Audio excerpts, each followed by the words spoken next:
Bria! Wait, hang on. Bria isn't here. She's not here yet. Also, yeah, Fen, I desperately need to change my fucking name.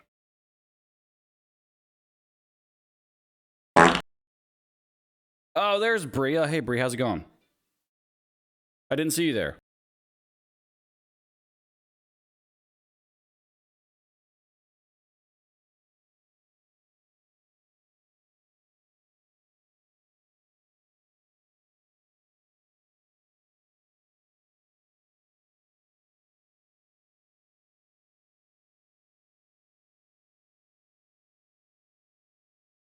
Act natural? No, act weird. Do weird things. Damn it.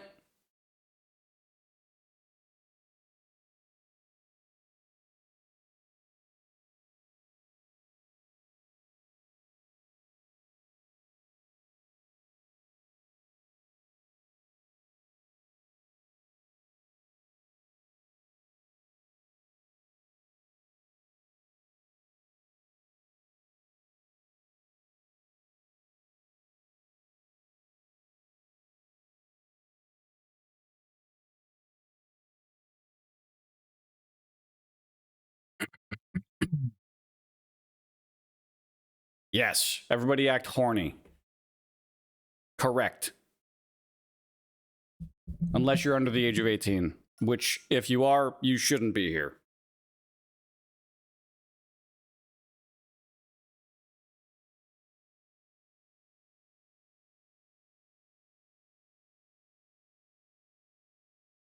All right, I'm jamming this song. I love it. However, we're going to move on. I didn't realize it was 7.5 minutes long.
Yo!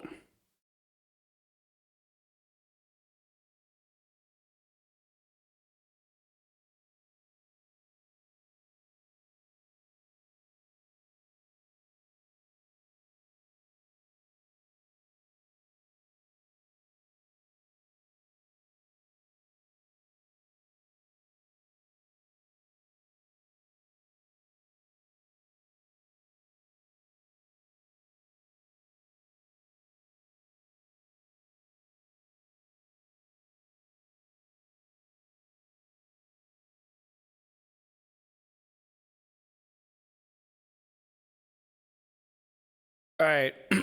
I'm going to show once my intro is done, because I finally found it. I found the clip, or I found the VOD of the trigger reason.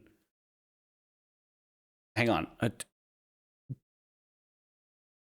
The trigger reason, which is why I've been remotivated to change my fucking name on Twitch. I found the reason.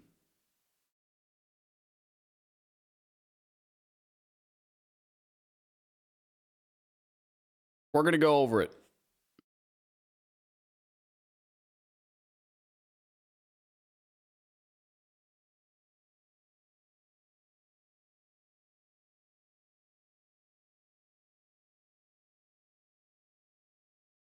God damn, this playlist is fine.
All right.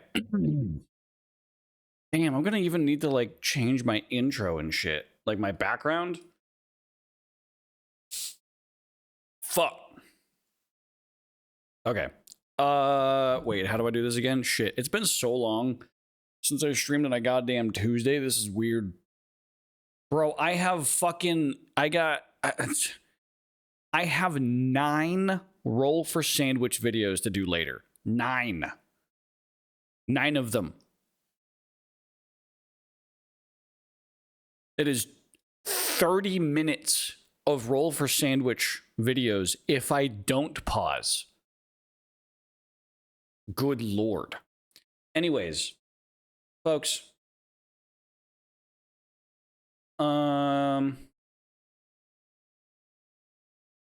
Let's fucking do this shit. Where's my button? Wait, hang on. There it is.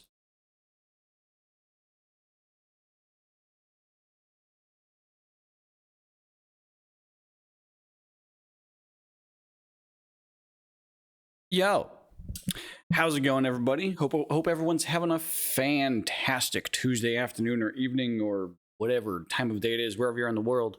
What the fuck is going on? What is that? Why is my hair doing that? Stop that. I know my hair is still wet. Chill out. I'm talking to me. Anyways, chat. Yo.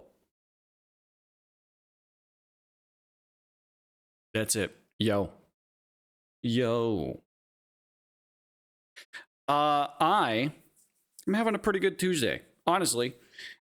So far, I have in case anyone has been catching my streams as of late, I've been trying to replace melatonin in my life as a sleep aid with like more consistent and better for you sleep aids than melatonin. Not that melatonin is bad for you, but when you use melatonin day to day to day to day to day, every single day for months on end, it builds and then you like just end up feeling never energized. I've started switching to magnesium, which has been going fucking fantastically. Honestly, if I were to put a rating on it, probably 8 out of 10 right now. I've been sleeping fine. My dreams have been fucking wild. I've been sleeping through the night better. Actually getting to sleep, which is incredible. Like I'm not like even if I have like an attention grabbing video on my iPad or some shit, like I actually fall asleep during it, which is great. Melatonin, it's like you could like get past the point, get past the apex of it like making you be sleepy, and then it just was useless after that. So it was always kind of annoying because then you were just like groggy in the morning. Have your dreams not always been wild? My dreams have been wild, but for a good chunk of time, like for a good consistent like 1 year or so, most nights I just don't dream, which has always been a bit weird for me. Like the past year to 2 years, I just haven't been dreaming as often, which has always been weird. Yeah, every once in a while I still do. Oh, I don't remember my dreams, except for like, of course, the first couple of minutes when waking up. But it's like, yeah, I don't know. I don't know how else to explain it. It's just been very, very strange that I haven't woken up with the feeling of like, oh yeah, I had a dream last night, but I have been lately. Like the past 3 days, all 3 days, I had dreams. And it's been actually great. Because dreaming is a lot of fun. Personally, I like dreaming. Even nightmares. It's like I'd rather have nightmares than not dream. Nah. There's some nightmares that are pretty fucked up. Never mind, I take that back. Well, anyways, so yes, if you are here because you saw my little my going live notification saying I'm changing my name, it is because I am changing my name. Because my name is quite honestly dog shit. It always has been. My name has always been terrible for a content creator like name. There is no ifs, ands, or buts about this. It is a bad name. Invader Z117 is a bad name. It just is. Like, is it Invader Z? Is it Invaders? Why is the 117 in there? You know, like, why are you an invader? What are you invading? Are you an invader? Are you a group of people that are invaders? Like, what the fuck is happening? Like, it just never made any sense. He's changing it to I love Hello Kitty. No. I'm changing it to Mr. Ziffy. Mr. Ziffy. Hello, I'm Mr. Ziffy. And there's a couple of reasons why. I don't want to go into the details as to why I picked that name in particular. A lot of it has to do with the fact that it doesn't have numbers. Is you a gooner or a edger? Those are both the same thing. Stroke that thing. We are not doing the Asmongold challenge right now. I do have the basic reasons why I picked that new name in my Discord, for those interested, but it's actually kind of good. Yeah, well, it doesn't have numbers in it, and it's available on Twitch. On other platforms, I'll have to kind of rework it to make it usable, but we'll see. No, I've always known that my current Twitch name is terrible. I've wanted to change it for, I want to say, a year and a half now. And I've been desperately trying to find, like, what do I want my new name to be? Like, what direction do I want my new name to be in? Like, what do I want to remain as a consistent part of my brand? And I effectively just landed on the letter Z. So I want to keep the letter Z, and anything else, fucking figure it out, you know? So I've tried literally hundreds of different iterations of names to see if they're available on Twitch. Every single time they're not available, or I just eventually decide it's not a good name. I've asked AI, multiple AI tools. I've asked non-streaming friends. I've asked streaming friends. It eventually came down to one event to finally motivate me, to push me to say, I need to change my fucking name before I get any larger on Twitch. And that was this one streamer by the name of Tectone. I don't know if you guys have heard of him. You might have. I've been a mod in Tectone's chat for months. It's okay. Casual 973,000 followers. I've been a mod in his chat for months. I've been an active mod. I've been doing things, timing people out. I've seen some of the most heinous shit you could have possibly imagined on Twitch. The DMs that I get on Discord of people being like, hey, can you unban me? I don't know why I got banned. And I look at their logs and it's like, not only am I not going to unban you, I feel like I should call your mom. It's just bad. There are so many things that are just bad. So this is why I ultimately decided to change my name, because Tectone was going through and he noticed that a couple of his mod names he didn't recognize. So he went through and he was like, okay, can I get a mod check? Can all the mods type yo? And let me just see if I recognize your name. And if I don't, then clearly, if I don't recognize your name, you're not doing enough and you're not a good mod. I'm going to unmod you. So that's what he was doing. Let's do this.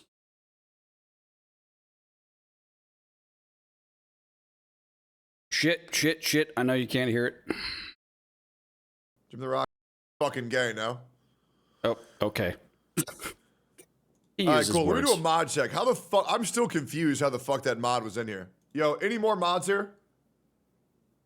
Yo, chat, type do a mod check.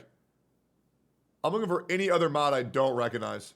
See, and I was confident. I was like, The Rock, I know you, Jersey. I do mod actions. I know he sees what I'm doing. I time people out. I ban people. You know, I do my shit. I do my job. Know you, Gravy, know you, K1 Knight, know you, Crimson DJ, know you. Yosh, yep. Slippers, yep. Go to Nate Dogg, yo. Alley Kitty, my favorite. Alley Kitty's awesome. Pasta, yo. Niku Love, I don't know you. Hold up. Unmod, Niku Love. 07's. Okay. 07's Niku Love. Zokuva, know you. Professor Pinkett, know you. Octavian 008. I don't know you either. 07's. I don't even know that one either. Okay. Oh, whose name is that right there? Who's that purple little fucker right there? Invaders 117. I know you, but I don't like your name. And that was it. I got fired. I got fired by my imaginary unpaid job. And that's when I was like, fucking, I need to change my name, man. I desperately need to. And this is my response too. I like, you know what? I got it. I'm not upset. It's just fair. I get it. I understand. I got a dog shit name. I know. So, yeah. Here's the thing. Name changes on Twitch are pretty rough things to go through. When I do it, It's gonna break a lot. It's gonna break a lot of things. It is going to be like probably multiple weeks worth of streams before I get everything like working again. I literally am going to have to submit support tickets with certain bots and certain services. I'm going to have to put in IT support tickets to get their systems working again, because a great many things are tied to your Twitch name. So it's gonna be fun. But I'm committed. I'm committed to finally get this done, and to become Mr. Ziffy or Mr. Zi-Fi. To be honest, I'm not sold on which pronunciation I prefer, Mr. Ziffy or Mr. Zi-Fi. I don't know.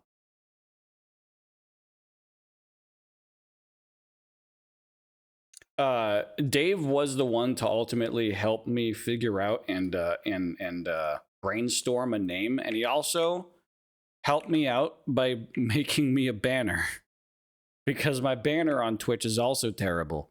Look at the banner Dave made. This ain't AI. He literally downloaded a font. He downloaded a font, opened up a fucking, I don't know what editor he used, but he made this like Starscape background and just put this in with the font, and it just did all the work. But simple little thing. But when I saw that, I was like, oh shit. Ziffy rolls off the tongue easier, but Zi-Fi sounds cooler. Yeah, I mean, ultimately the name is inspired by sci-fi, because I like this. I said I wasn't going to go over the details, but I mean, that is ultimately like where the name came from. I will have a focus of keeping my brand centered around the letter Z, and we were bouncing off of different like things that I'm interested in, things that I do, things that I talk about, or games that I play.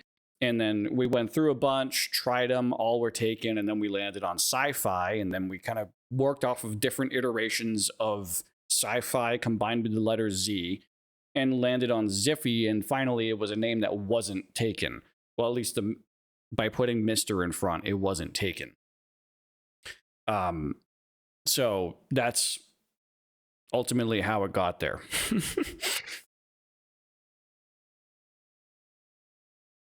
But my plan was, if I can get enough, I asked my sub only channel in my Discord a couple days ago.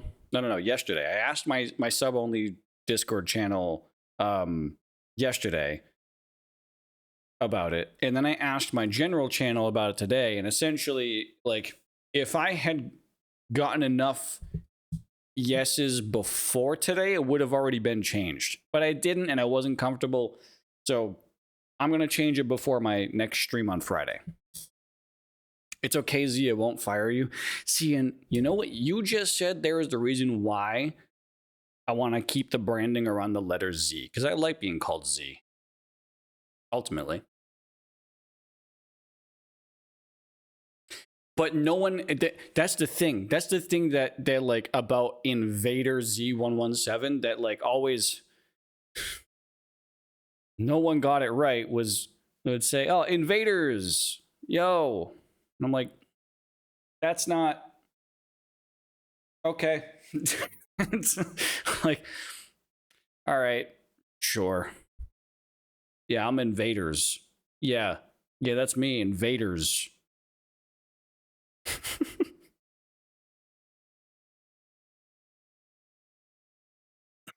Anyways, chat, invade D's nuts. Thanks. I appreciate that, Fen. Yep, you're a homie. You're a real one. Anyways, chat, that is about all the updates that I have for you. TwitchCon was fun to experience from behind my keyboard.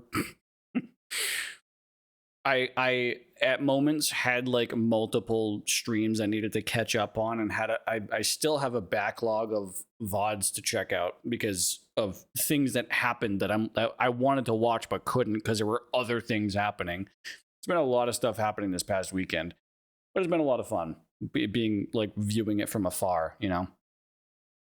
But anyways, as for what we're doing on stream today, we are doing my usual allotment of reactions today. However, holy fuck, do I have a backlog, because I haven't been able to do a Tuesday stream in 2 weeks. So that means I have an incredible backlog of videos to watch. That backlog is 3 Joe is Hungry videos. Honestly, I thought there would be more, but don't worry. Don't worry. Roll for Sandwich has me covered, because I have 9 fucking videos to watch of Rolls for Sandwich. 9 of them. Jesus Christ. This man doesn't quit. He just keeps going. Also, I'm trying a new profile with AI Leisha to see if it can actually commentate on like food reviews. My current character for AI Leisha is called Joe. I gave it it has a backstory. This is what AI Leisha currently is. Oh, that's why it hasn't talked. I had it set to not talk unless we pinged it. Here's what the backstory currently is. Joe is a hungry fast food reviewer who owns a YouTube channel with millions of subscribers. His videos are about individual food items at various fast food chains, including local ones, and he uses the scientific method combined with the human experience to create an incredibly sophisticated and hard-to-please scoring system. He rates foods on average between a 4 and a 7 on a 10-point scale. All right. Now that Joe can talk, because apparently I had it set to shut the fuck up. Let me see. Why is it? Hang on. It is not. There you are.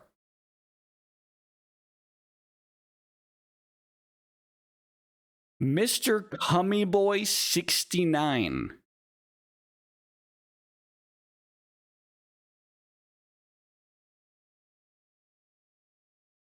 What?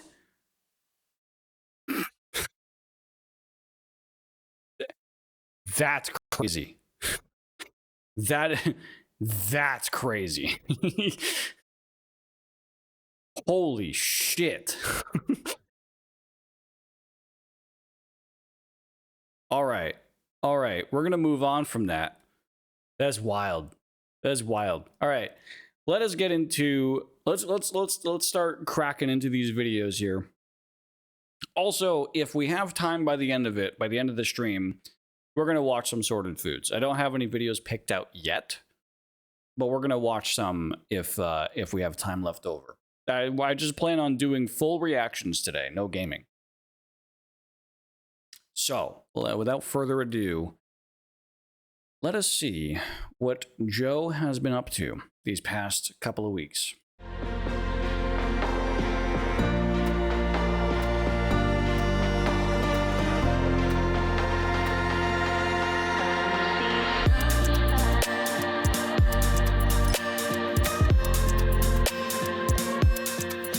The bite the hand move. Interesting. I love Priscilla. I love cats. Damn it. Also, this is a bit loud. Why is this so loud? Oh, that's why.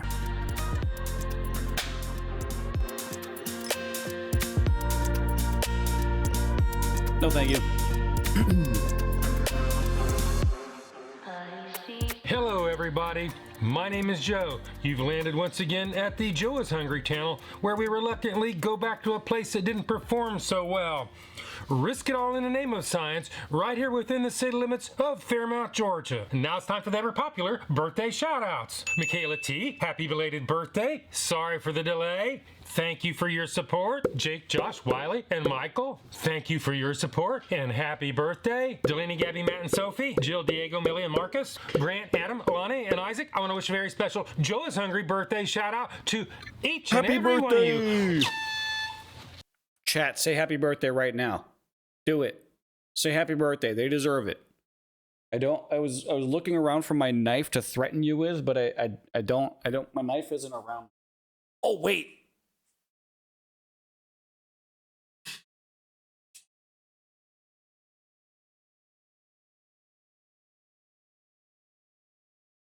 Say happy birthday right now. Say it.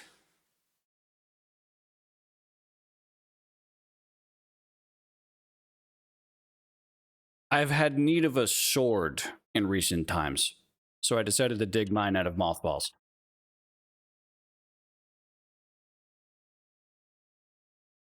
Anyways, we'll move on. Bring out the knives and let's slice through these videos. Happy birthday to whoever deserves. Everyone deserves it. With that behind us, now it's time to head over to Del Taco to check out their new limited time offer, the Trio Taco Roasted Pork El Pastor Epic Burrito. Trio's All right. So we're trying out today the Del Taco Roasted Pork Al Pastor Epic Burrito. There's a ridiculously long name for a burrito. Taco is a California-based mini taco chain with 5 locations, owned and operated by Danny Trio, the actor, and they Holy shit! Wait, really? partner with Del Taco for this promotion. El Pastor is roasted pork, usually shoulder, sliced, and roasted on a spit. There are 4 items on this limited time new menu lineup. El Pastor Cheddar Quesadilla, which we're not doing today. Fair. I mean, that's just why would you want to review a quesadilla? A quesadilla is always going to be delicious. El Pastor Epic Burrito, which we are doing today. El Pastor Street Taco and loaded fries. Which reminds me, thank you everybody that filled out this week's food poll and helped me decide which one of these to do. The El Pastor Epic Burrito consists of tender, marinated, cooked pork, according to Del Taco, slow cooked pinto beans, cilantro lime rice, guacamole, and pico de gallo, in a warm, oversized flour tortilla. All right, so we have tender marinated pork, slow cooked pinto beans, cilantro lime rice, guacamole, pico de gallo, and in a warm, oversized flour tortilla. I think this is going to be pretty good. I don't think there's a way that they can go wrong with this, unless the pork is like not salty enough or some shit. Like if the pork is weird, that's like the only thing that can really tip the scales on this burrito. Everything else is like, okay, yeah, that's fire. Yeah, for a single burrito, you will be fleeced to the tune of an eye-popping $8.49, making a combo Oh god. for $13.29 before taxes in Georgia. An a la carte order will bust your gut with 720 calories and push your kidneys over the edge with 2.22 grams of sodium. Wow. That is 2.2 grams, not milligrams, grams of sodium. I have the full nutritional information on the screen and in the description below. I can say one good thing about Del Taco, for better or for worse, they have serving weights in their nutritional information. Each one of these pricey burritos are supposed to weigh in at 429 grams or 15.13 ounces. Okay, that's pretty heavy actually. That's a pretty big burrito. Do a little bit of Joe's Hungry Fuzzy Cat math and you come up with the preliminary, and I do stress preliminary, middle of the road, 56 cents an ounce. That is preliminary. We'll see how they do though with the actual weigh-ins. Are they going to maintain their serving weights? Are these going to be made fresh and piping hot? Are these things even going to be served with a smile? Well, there's only one way to find out, and that is to roll the drive-through at Del Taco in Calhoun, Georgia. Let's see if they're up to snuff today.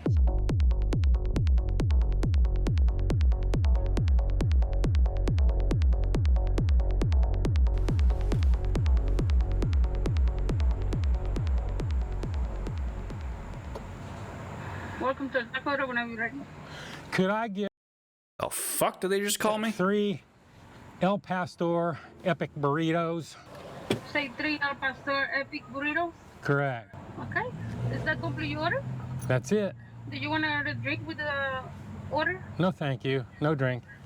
Okay, so 3 al pastor epic burritos. Your total is gonna be $33.96 at the window. Thank you. Okay. I wonder if he like, because I know he always orders 4. He always orders 4 of whatever he's getting so that he can do the sneakadoodle blight, right? He always gets 4. But you see him on video ordering 3, and then they confirm back, oh, you want 3.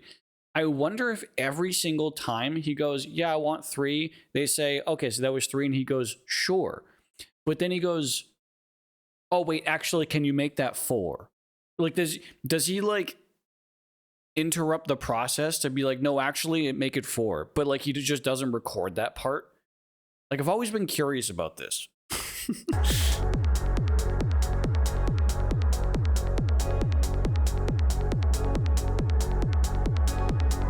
I've got my epic burritos. Let's Ooh, okay. Almost 6 minutes. Kind of pull off to quick. the side and do the one and only, the Joe is Hungry temperature test. I bet these are not. I bet these are going to be like barely hovering around the 140. I don't think they're going to be piping hot.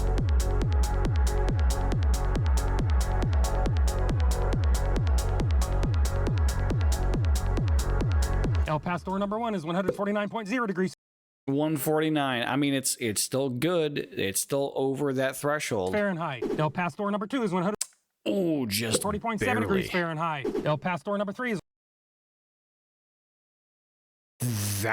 That's terrible. That's 126. 126.7 degrees Fahrenheit. That's pretty terrible. Inconsistent temperatures. One of them is below food safe recommendations. You know I like my temperatures at 140 degrees or above. Hotter is always better. This is scoop station food. They are mixing Yeah. hot and cold ingredients. And this is Fair. a tough one today. 2 out of 3 ain't bad. I'm gonna let Del Taco in Calhoun, Georgia slip by on the Joe is Hungry temperature test. Now it's time to All right. Fair enough. I would do the same. I would make the same call.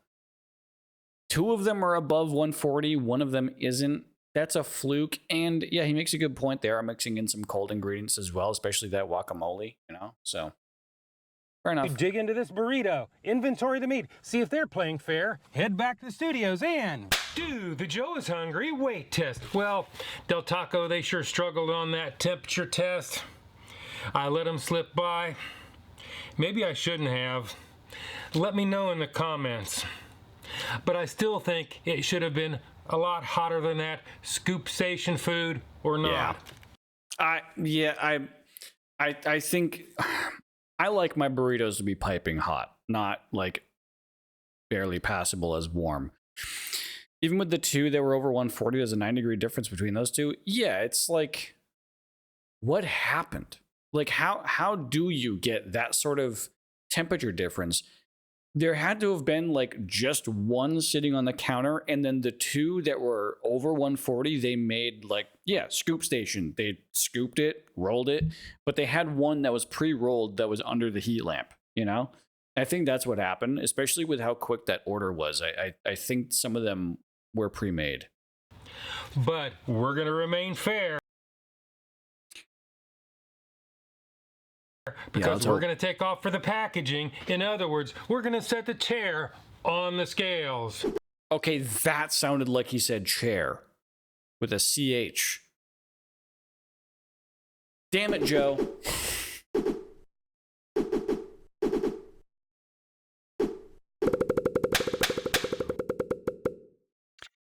Those are pretty sizable burritos. I gotta hand it to him. El Pastor number 1 weighs in at 1 pound, 1.45 ounces, or Ooh, whoa. 495 grams. El Pastor number 2 weighs in at 1 pound, 0.85 ounces, or 477 grams. That's excellent. El Pastor number 3 weighs in at 1 pound, 2.15 ounces, or 513 grams. Well, the weights, they're not too bad. They're not all over the place. So today, And they're consistently like 2 ounces over what the website says their serving weights are. That is They put some extra sauce in these, literally. Del Taco, Calhoun, Georgia. You pass. The Joe is hungry. Consistency weight. The rare consistency weight test pass. Now, if you look at their serving weights they have posted, compare it to these are well above that, so that makes me happy. So today, you pass the Joe is hungry weight test. Now, if you add them all up. Sorry, no, that's the rare part. Passing the weight test is the rare part. The consistency weight test, not as rare, but when they actually post weights and exceed those weights, that's fucking insane. I don't think I've ever seen that yet. Average them out. Do the math. You come up with a little bit more reasonable, 49 cents an ounce. Also, yeah, no, it makes it within the realm of like being incredibly fucking cheap per pound. Keep in mind, 2.2 grams of sodium in this motherfucker. This is the most unhealthiest meal you could possibly have out of the day. Please drink like a gallon of water after eating this thing. Which leads us on to the next test, the one and only. The Joe is hungry. Big reveal. Heart attack burrito, yeah.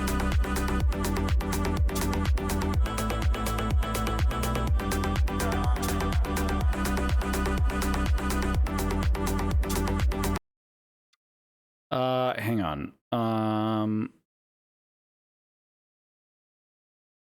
We are headed straight into heart attack territory, but for different reasons.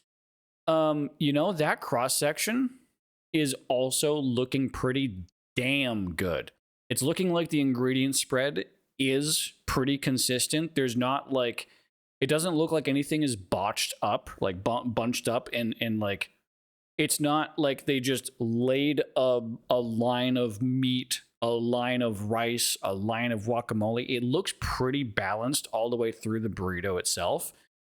You can see the rice, you can see the pork, you can see the guacamole, you can see the pico de gallo. This is looking pretty damn good. This is looking pretty damn good. Yeah.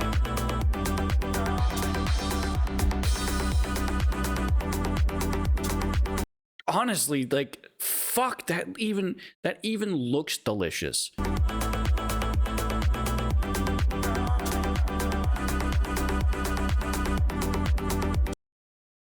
Ooh.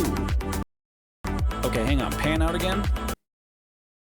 Okay. All right. I was a little worried that the meat was one-sided, but no, it's just the way that it kind of twisted.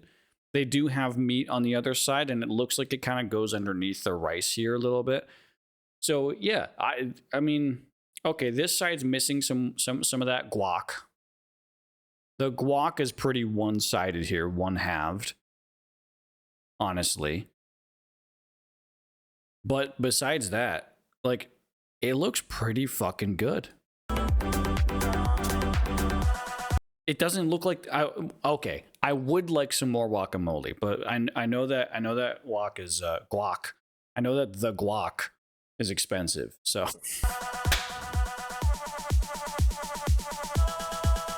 This is what it looks like when it I should call her. comes straight out of the drive-through window. This is what the ad photos would have you think it looks like when it comes straight out of the drive-through window. This is what it looks like, and this is what it's supposed to look like. We've seen what it looks like, and we saw how much it was. And before anybody out there starts saying anything in the comments, I didn't trim the end off and have the ingredients kind of hanging out so it looked pretty, because that is not the way it is served to you. If it was, then I would do it, but it's not. So, that Joe is not letting them pass by on the ad only photos. leaves one more thing to do, one more test to make. That would be the one and only, the Joe is Hungry Bite Test. So it is Bite Test, Bite test, engage.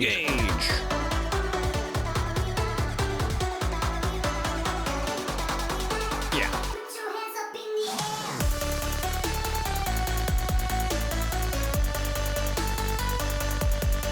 The hell is this marshmallow ass beat?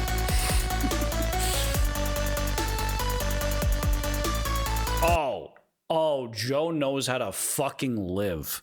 He knows how to fucking live. God Bam! He loads that fucking sour cream on there like it's nothing. Oh.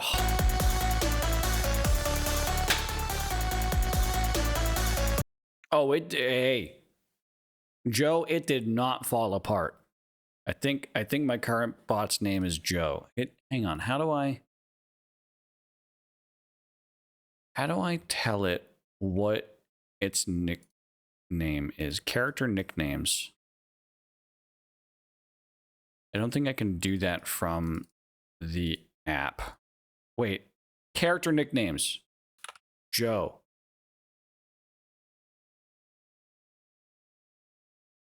Cool. All right. So now the bot should respond to Joe. Let's see. I did that on purpose.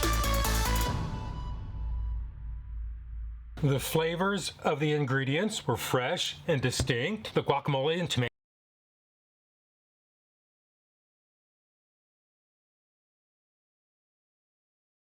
Hope it's not just a pretty face. It's a burrito. It's the one with the E. Tomatoes were tart. I could actually taste them. The meat Yeah, it's working. All right, cool. itself was not all that tasty. Most of the flavor was in the marinade, which is a little bit spicy. Whoa. Hang on. We're missing critical information here. The guacamole and tomatoes.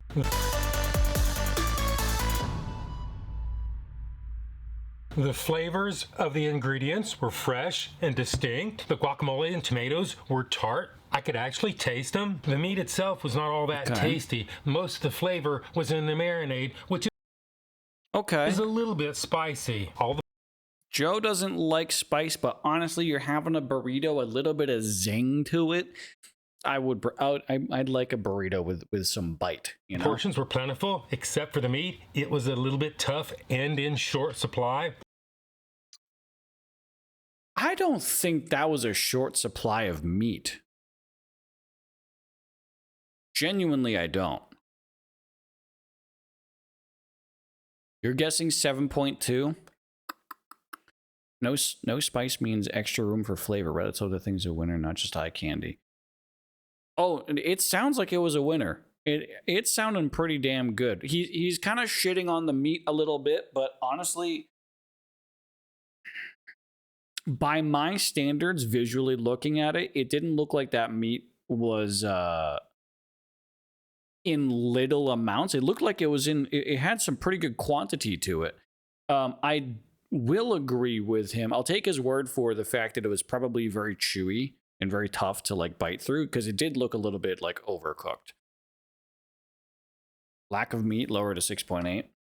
After all, it is the most expensive part of the burrito. Before I pass the final number, let's pedal this little train backwards, take a look back in time, get Shadow Joe's take, and do the Joe is Hungry Sneak-a-Doodle Bite. Sneak-a-Doodle Bite, number one. Sneak-a-Doodle Bite, number two. Sneak-a-Doodle Bite, number 3. Shadow Joe, did you get into my stuff and mess up Michaela's birthday? Dude. Uh-oh. No.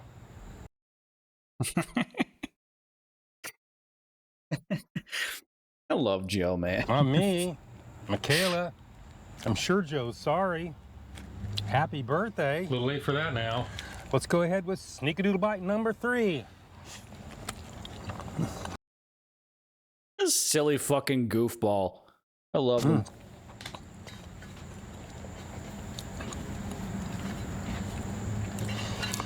Has a lot of refried beans, a little on the dry side. I'm not detecting a lot of that El Pastor meat.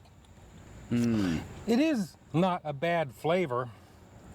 So let's go ahead and give this thing a score. If you don't know my scale is 1 to 10, 9 being the best. Anything above 9 is a once-in-a-lifetime experience and almost never achieved. 5 and down is that slippery slope to the pits and depths of fast food hell. So let's go ahead and give this the number that it truly deserves. All right.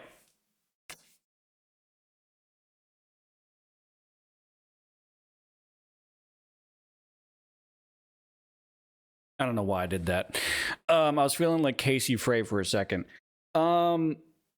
Okay, so temperatures on the lower side, he gave him a pass.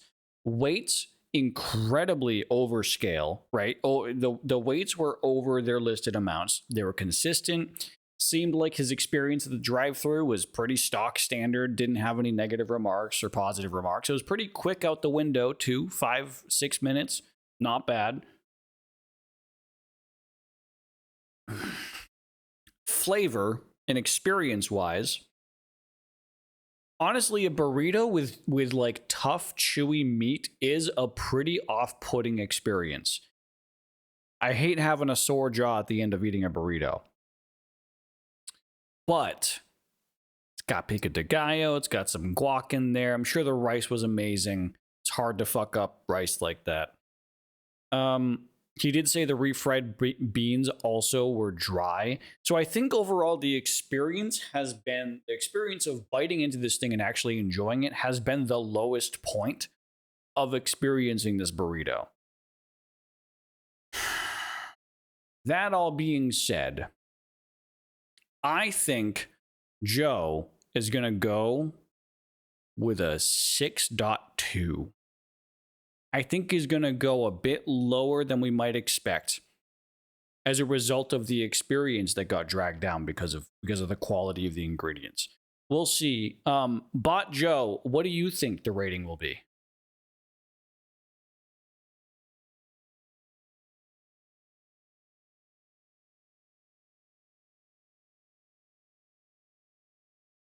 Hang on, let me type to my bot.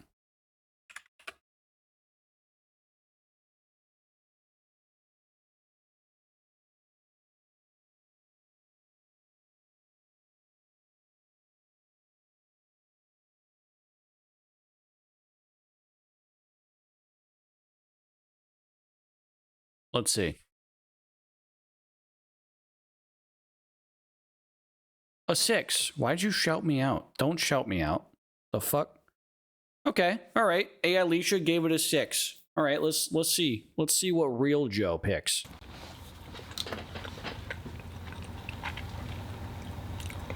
Del Taco.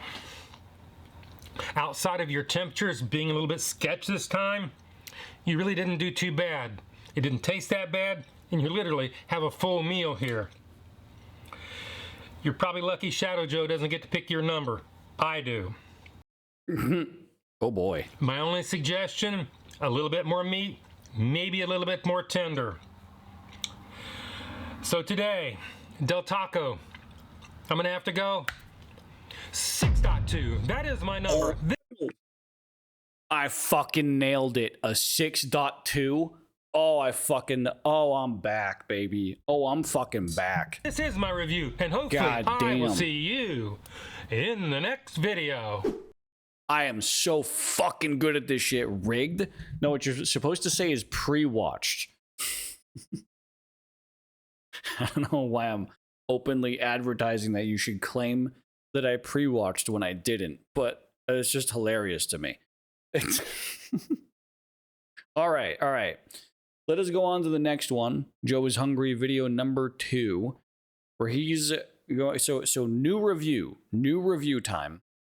We're going to watch a review of Chipotle's new smoked biscuit burrito. Oh, we're still on burritos. Okay. True. We're still on burritos. Smoked brisket burrito. I don't know about brisket in a burrito. That's kind of... I guess that could work. We'll see. We'll see what happens. Ooh.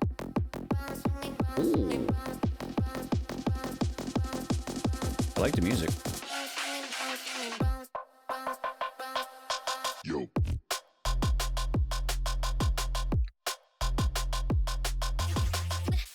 Let's go, Bill.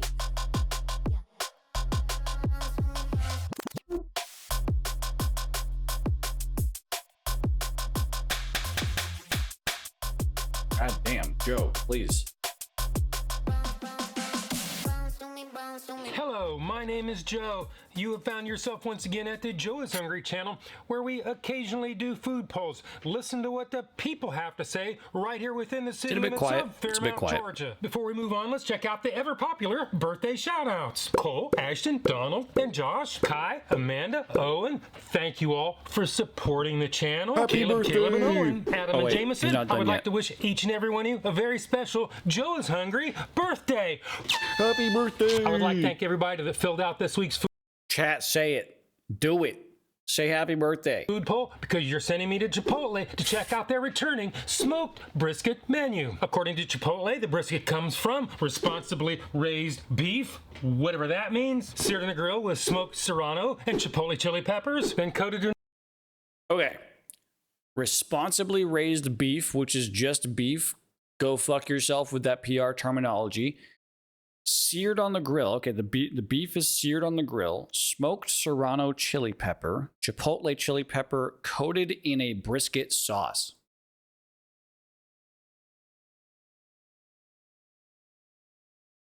What's wrong? What's wrong with this picture?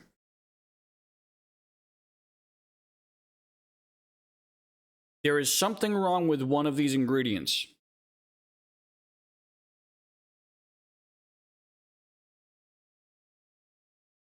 Can anyone else see it?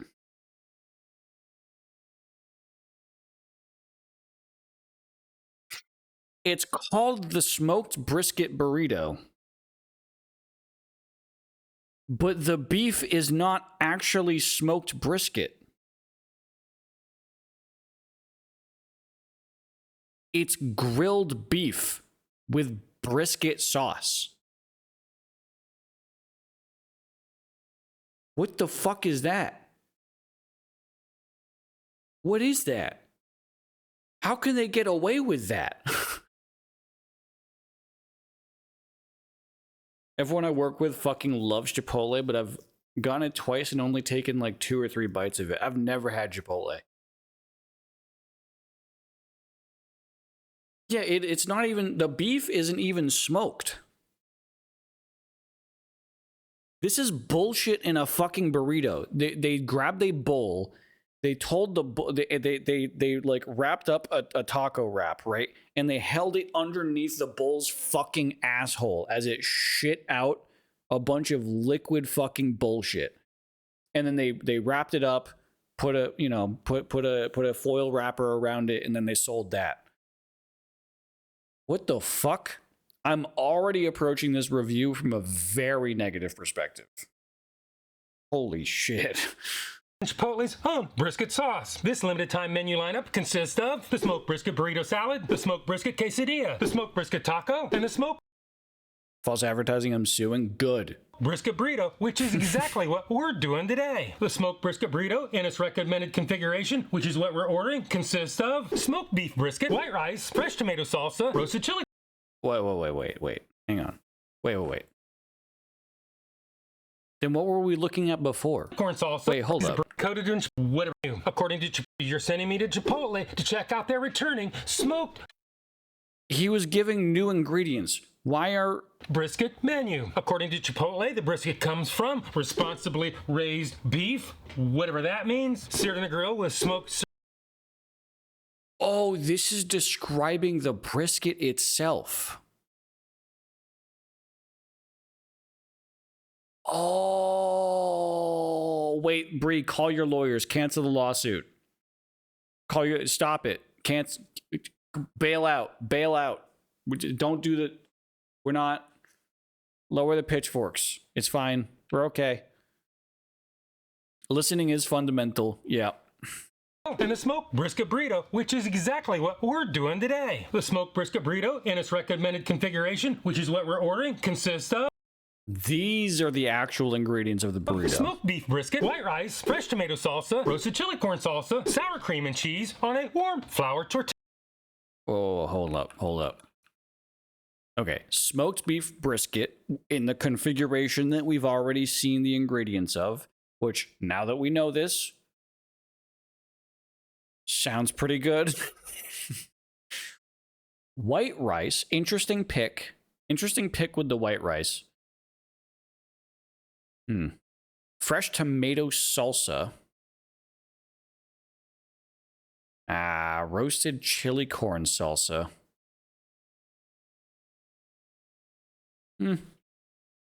Okay, maybe this could fuck. Maybe this could fuck. I don't know. This is sounding a bit strange. Sour cream and cheese. Yeah, it's standard.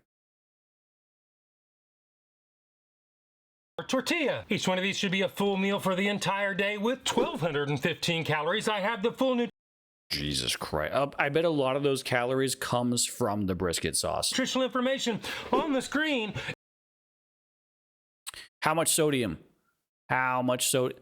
2.4 grams. Holy fuck. And in the description below. Before drinks and sides, be prepared to shell out $12.30 before taxes in Georgia. And it's really expensive. You may ask, are these things worth the chunk of change that you're going to have to shell out? Never fear, because here at the Joe is Hungry channel, we are going to determine that later in the video when we do the Joe is Hungry weight test, calculate the actual out-the-door fast food price per ounce. But before Okay, so that means that they don't produce serving weights on their website. we do any of that, we're going to have to see if this is scooped up fresh, served piping hot when we roll the pickup window at Chipotle in Calhoun, Georgia. I've got my order in. Let's see what they got. Is that a dude doing jumping jacks? Out in front of the Chipotle?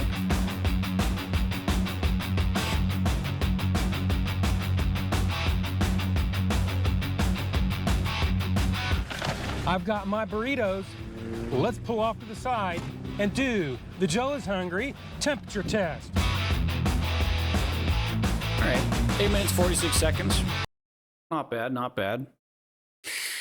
Thought that was a kid dancing in excitement. He looked a lot older on the second pass. I don't think that was a kid.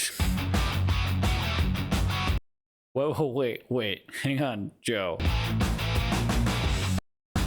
Wait. Those are angled parking spots.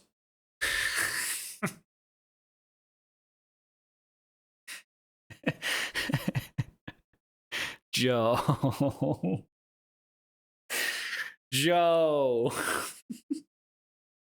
You can't park like that, man. Bro's taking up 3 parking spots.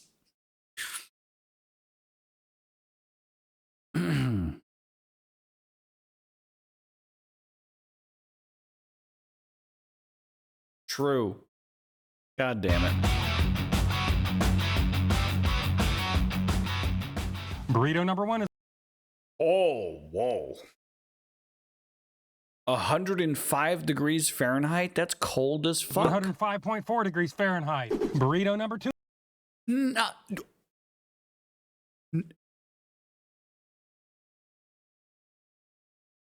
90 degrees?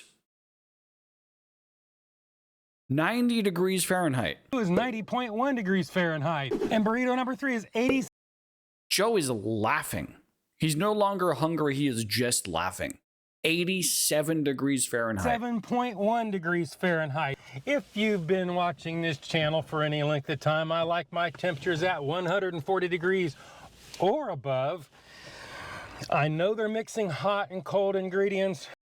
That is not a hot and cold mixture issue at all. But this is probably some of the lowest temperatures I've ever recorded for hot food since I've been making reviews. Yeah, this is absolutely the lowest temperatures I've ever seen. Holy fuck. So obviously, if you can't tell, today, Chipotle, Calhoun, Georgia, you fail. He's about to give Chipotle like a fucking 1.7. Joe is hungry. Temperature test. Now it's time to take one of these apart. Prepare for a burrito autopsy. Take a peek inside, see what makes these things tick. Head back to the studios and do the Joe is Hungry weight test. Well, we didn't do so well on the temperature test. If this is supposed to be a cold cut burrito, which I don't think it is, you're in the danger zone. Yep. If it's supposed to be warm, you're in the danger zone. So Chipotle, me and you, we're kind of getting off on the wrong foot here. But I'm going to be fair because I'm going to take off for the packaging. In other words, I'm going to set the chair on the scales.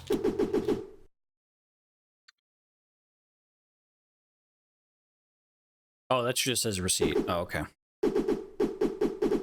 I was like, did they write him a custom message because they knew he was Joe is hungry? No, it's just his receipt.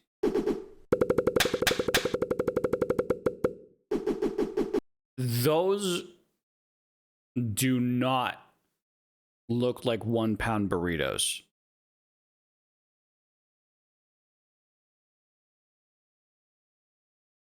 Yeah, true. Might as well. Burrito number 1 weighs in.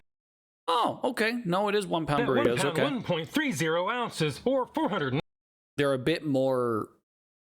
They're a bit more wide at the waist as opposed to long. 91 grams. You know? Burrito number 2 weighs in at 1 pound, 1.15 ounces or 400.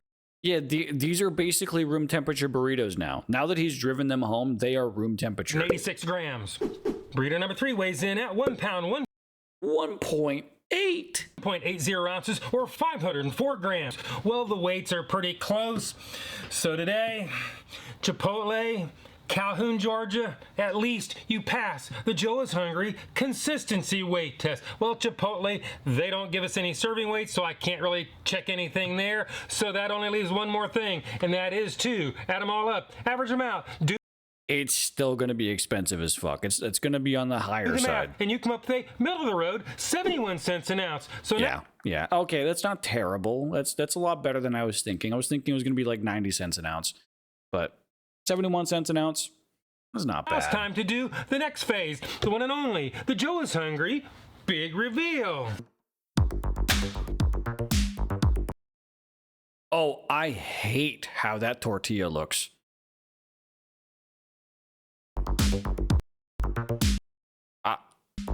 Am I alone in this? I think this tortilla just looks bad.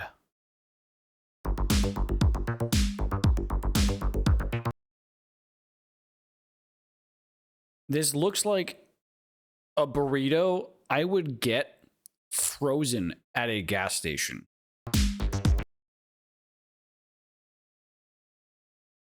Like the gas station has its own microwave. This is like a dollar store ass burrito right here.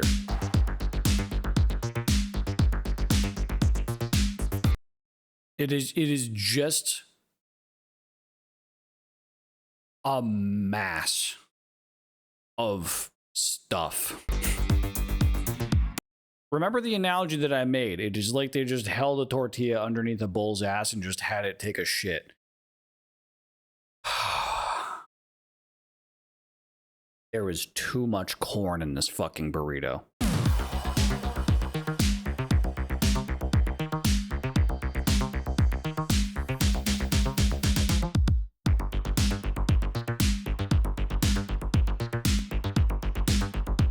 At least the music is bopping. Okay, I don't think it's going to have the same problem as the other burrito where it was too dry, but this one, while it does look very, very moist, I think that is the only positive thing that it has going for it. However, both the combination of moist ingredients and it was really fucking cold means I am pretty sure this is unsafe for Joe to eat at this point. I think Joe is going to have a very long bathroom visit after eating this burrito.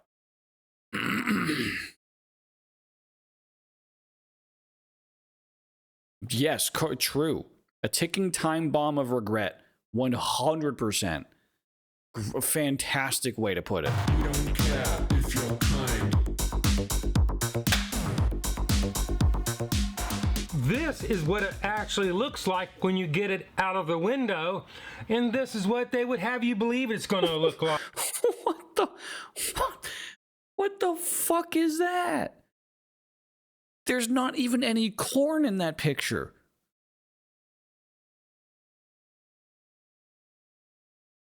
What the fuck is that? Like, this is what it looks like when they actually give it to you, and this is what it's supposed to look Chipotle, what the fuck are you doing?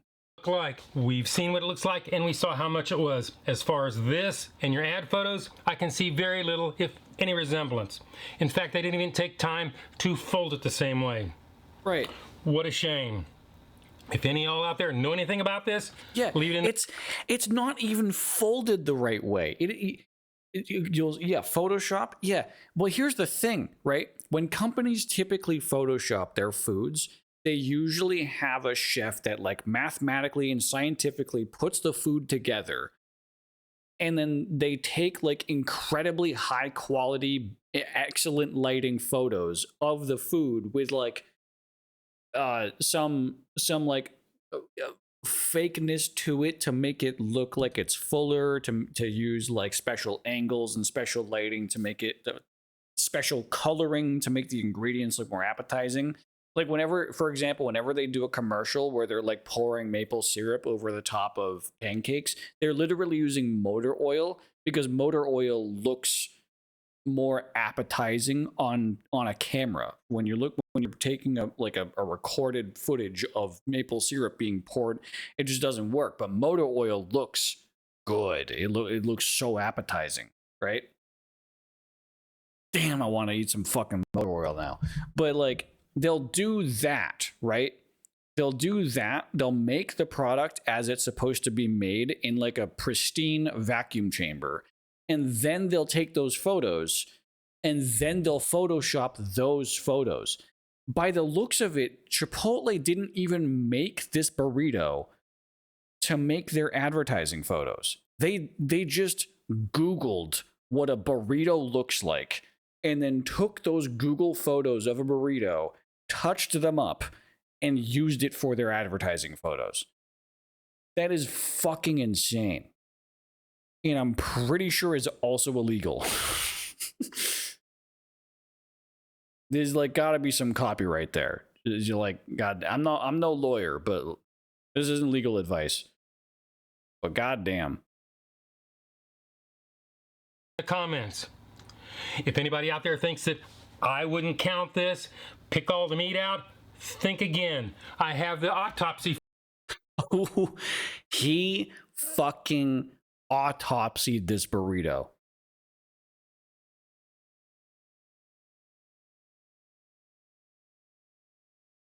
That does not look like a lot of meat. Photo right up here on the screen. I also took time to weigh the meat alone. Only an ounce? 1.3 ounces of brisket? 1.3 ounces compared to what is essentially a 17-ounce burrito is not a very good ratio. That's terrible. I think you can do better than that. Try putting some meat in it. Well, that only leaves one more test, and everybody knows what it is. It's the Joe is Hungry bite test. So it is. Can we just get an 07s for Joe's intestinal tract for the remainder of the day that he had this burrito on? Just 07s, ripping pieces. It's about to be fucking destroyed. Bite test? Engage. It doesn't even make sense. Why we try to fight it? Every time that we touch, the room caught on fire. We could I blame feel it on bad the for wine, Joe. but we know that Yeah, look at it. It does not taste good. Joe never makes this fucking face. This is a new face for Joe. He never makes this face during the bite test. That is insane. Holy shit. we will both be lying. I wish I didn't want you. I was doing just fine the way that it was. Then you hand me these emotions, didn't want them, but I guess that I'm Oh god. stuck with them. They could go away, but I know they won't. And I should Hang on. Look at the way he's looking at his Diet Coke. He's like, I can't believe I'm actually fucking doing this video. He's like, I've never seen Joe look like this before after eating any piece of food. Is that disappointment or disgust? I think it's a combination of both. but I know they won't.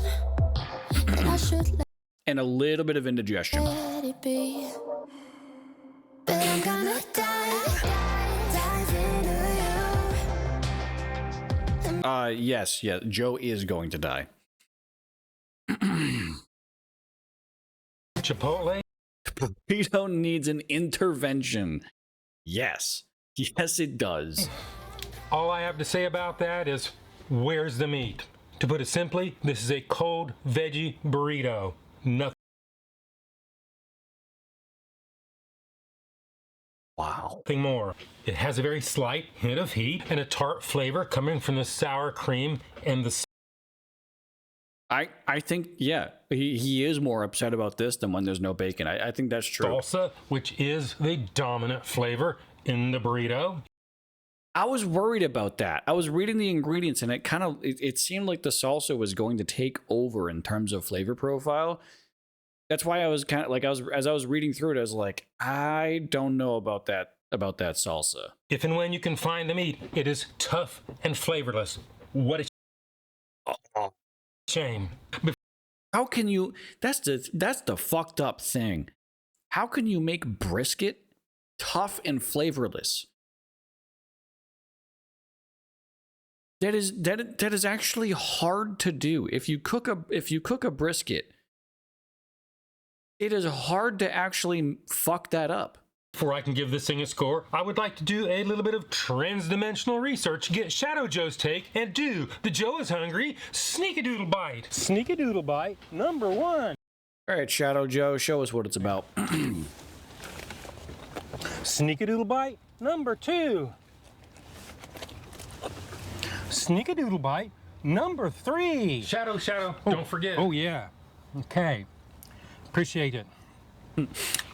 Will Neff, we, both of us, we want to wish you a very happy birthday. Yo! And good luck. It was Will Neff's birthday recently. Awesome. I love this. Every time I get it, the meat is tough, dry, and the spices take over, but no flavors outside of that. I don't even think they spiced this correctly. Now on with this video. Sneak-a-doodle bite number 3.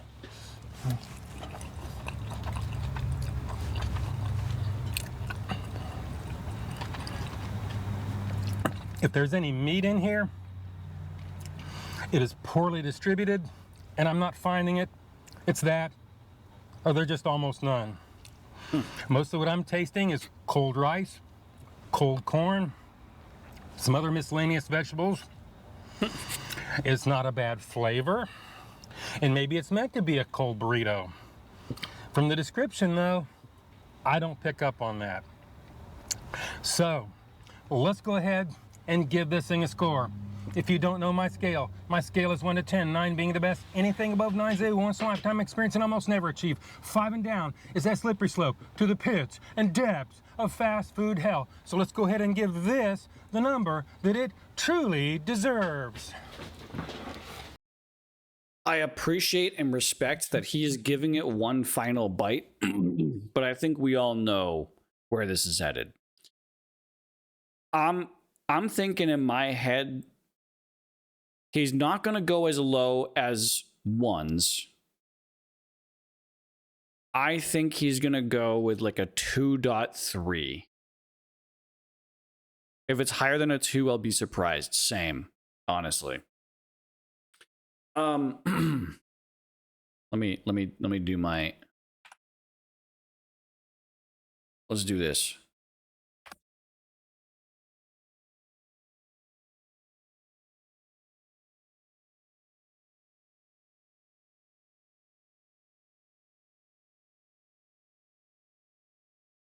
Solid 3. Okay. All right. We'll see. Flavorless cardboard wrapped in sadness. Interesting. Okay. We'll see.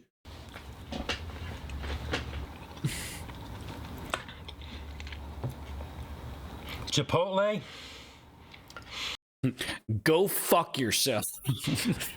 It is not a bad tasting burrito. I'll give you that much. But as far as a smoked brisket burrito, today you did not deliver. No how, no way. So today, I'm gonna go 4.8. That is Wow. A 4.8? Joe, what the heck were you smoking?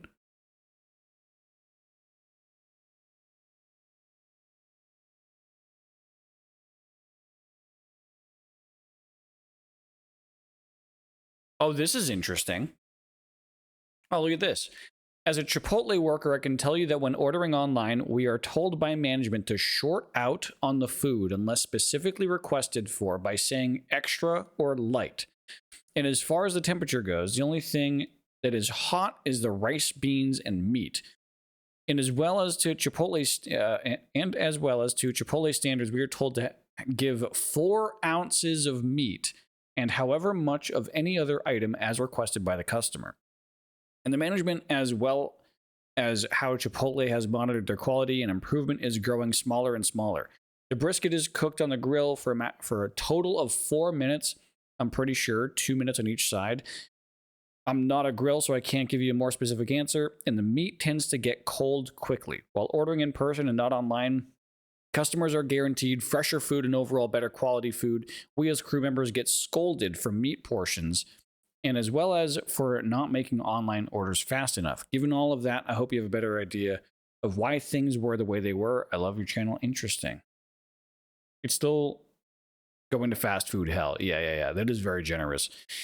Joe says it is very unfortunate. With that sort of management, it will fail over time. True. I think Chipotle is on the way out. They do not make the money from margins and that sort of thing. It is okay. They're cutting their own noses off. Interesting.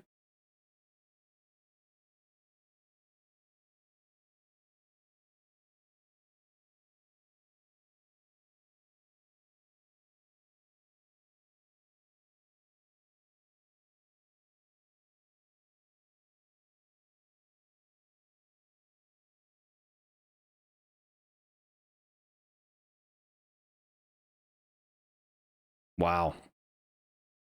Wild. All right. Well, we have one more Joe is Hungry video to get through before we're moving on to Roll for Sandwich. So let us see this next review. New food item, new food review. We're looking at Checkers and Rally's new T-Pain Cheesy Barbecue Bacon Buford review. I didn't realize T-Pain had a fast food chain. Well, we'll see what this is. Yeah. You should have loved me better than. You should have loved me better than. The hell is this Backstreet Boys ass beat? It's goddamn fire. Hang on, I gotta turn it up. You should have loved me better than. Because the games that you play has left me with a big scar. Now I know what you want. Does it come with a side of auto-tune? Well, if it does, it's because it has a beautiful voice underneath anyways.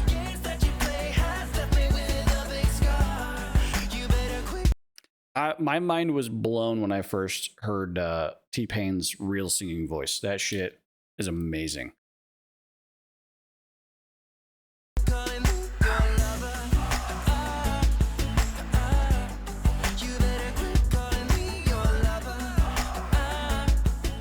What's up, everybody? My name is Joe. You found yourself at the Joe is Hungry channel, where we occasionally lower the bar. We review a burger named after a celebrity right here within the city limits. Oh yeah, T-Pain can sing, not just sing. Oh yeah, I remember watching his Tiny Desk. Is it Tiny Desk? T-Pain yeah. Tiny Desk concert.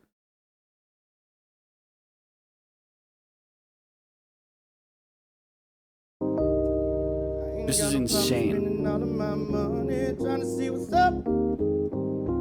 I can do this all day like it ain't nothing. Shout it thick, thicker than a snicker. Every time she do this for me and my and a friend do it with her. She don't even like girls, but a stack can make her kiss her. Gone kiss her. Gone, kiss her. But a stack of make her kiss her. Go on, gone. The Masked Singer is where a lot of people found out that man doesn't need autotune. Autotune needed him. True. Yeah. No, this video where he's just like doing a cappella versions of his songs. Also, T-Pain National Anthem was a fucking mind blow. Look at this. Look at. I've already watched this plenty of fucking times. Hang on. We'll. Can you see? Fucking mind blowing. Early light. Oh, What so proudly we hailed at the twilight's last gleaming, whose broad stripes. my man can sing. Hell yeah. Anyways, we're going back to Joe. Of Fairmount, Georgia. Before we get this ball rolling, let's do the Joe is Hungry birthday shout-outs. Nick L, Cole J, Rena, thank you for your support and happy birthday. Adam A, Warren P, Joseph W, happy birthday to each and every one of you. Happy birthday. So we're once again headed to Checkers to review their newest limited time offer, the T-Pain Cheesy Barbecue Bacon Buford Burger. Now, does Joe make a joke about autotune? If you're like me and have no idea who this rhythm and blues and hip hop artist is, I have his wiki page in the description below. What the fuck? You mean you live in Georgia and you don't know who T-Pain is? T-Pain lives in Georgia. What? At least I know he has a house there. I don't know if he's like a multiple house kind of person, but what the fuck? What this has to do with Checkers and fast food in general is a mystery to me. Maybe it means Checkers is going to start cooking their burgers to... No way Joe just said he doesn't know who T-Pain is.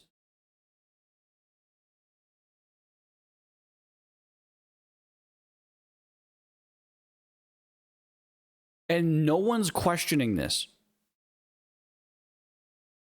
No one is sitting here like, how the fuck do you not know T-Pain? order, right? They've Checkers and fast food in general is a mystery to me. Maybe it means Checkers is going to start cooking their burgers to order, right? They've added 3 T-Pain items to the menu. The $5 T-Pain Real Meal, the 8-piece barbecue chicken bites, and the T-Pain Cheesy Bacon Barbecue Buford. And that is exactly what we're doing today. And this They've just taken some standard food items and put T-Pain's name on it. There's nothing special. I mean, maybe T-Pain had a say in this, but I doubt burger it. variant is made with 2 all-beef patties, 1 slice of Swiss cheese, 1 slice of cheddar cheese, crispy onion tanglers, 3 slices of bacon, and you know I will be counting, smoky barbecue sauce, all on a toasted bakery. Okay. 2 all-beef patties, 1 slice of Swiss, 1 slice of cheddar, crispy onions, 3 strips of bacon is a lot of fucking bacon. Smoky barbecue sauce on a toasted bakery style bun. Probably gonna be just like a white bread, like a flour dusted bun. On paper, sounds like a burger, you know? Just sounds like a fat ass fucking burger. Double patty burger. It has 2 slices of cheese on there.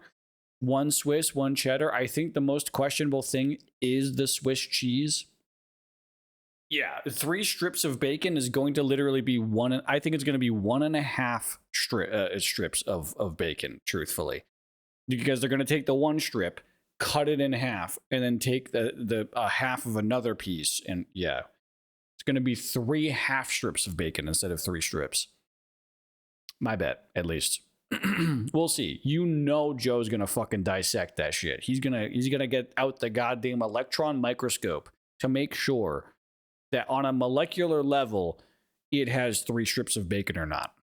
Style bun. Each one of these burgers will blow your diet with 910 calories. I have the full nutrition How much sodium? 1900 milligrams. information on the screen and $2,200. Fucking In the Christ. description below. To get your hands on one of these, you're gonna have to shell out a cool $5.99. Make it a medium combo for $10. If they skimp on bacon, we riot. Correct. That is the correct response. 39 cents before taxes in Georgia. And you may ask, are these even a good deal? Well, we will find out later in the video when we do the Joe is Hungry weight test and calculate the actual factual out the door fast food price per ounce. Are these things going to be served fresh? Are they going to be served piping hot? Has Checkers turned over a new leaf since the last time I reviewed them? We're going to find out when we roll the drive-thru ad. Checkers in Cartersville, Georgia. Let's see if they can get these served hot and fresh today.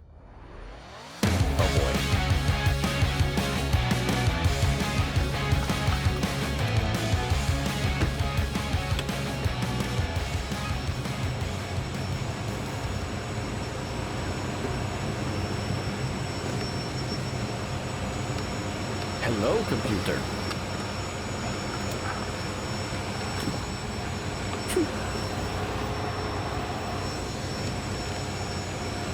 Hey, True Checker, what can I get for you? Could I get 3 T-Pain cheesy bacon barbecue Bufords, not the combo? All right, what else for you? That's it. 25.64. Thank you.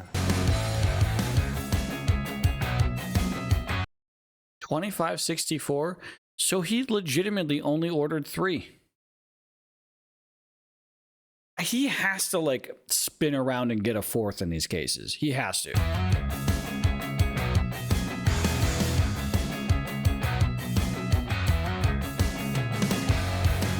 I've got my T-Pain burgers.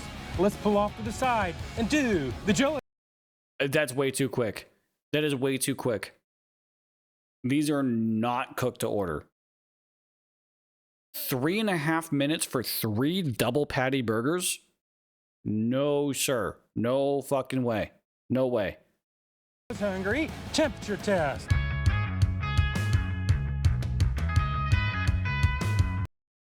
I was begging for him to not say hello when he pulled up. My petty ass will let them sit for even longer. T-Pain number 1 is 148.3 Oh, okay. All right. That's warmer than I thought. That is warmer than I thought. degrees Fahrenheit. T-Pain number 2 is 151.9 Okay. All right. degrees Fahrenheit. And T-Pain number We got 148, 3 is 151, and 146. All of them over the level of 140. So we're doing. Yeah, it's warmer than Chipotle. I think that's not a very high bar to set, but it is correct. 46.5 degrees Fahrenheit. If you've been watching my channel for any length of time, you know I like my temperatures at 140 degrees or above. Hotter is always better. I would have liked to see these a little bit hotter than that. Kind of makes me think they're cooking the burgers ahead, assembling after the. Yeah, if these were cooked to order, these burgers would be like legitimately like 160. They are a little bit chilled out, but yeah, I guess because I think that they were sitting for a bit. Especially with the amount of time it took them to get me my burgers, which really wasn't very long. But nevertheless, today, Checkers, Cartersville, you passed the Joe is Hungry temperature test. So now it's time to pop the top, look into the burger abyss, do the autopsy, count that bacon, head back to the studios, and You know he's waiting. He is eager to count the fucking bacon. Do the Joe is Hungry weight test. Well, even though I would have liked to have seen the temperatures a little bit hotter than that, and they did pass, this Checkers in Cartersville seems to be operating a little bit better, a little bit more efficiently. All the more reason to be fair and take off for the packaging. In other words, set the chair on the scales.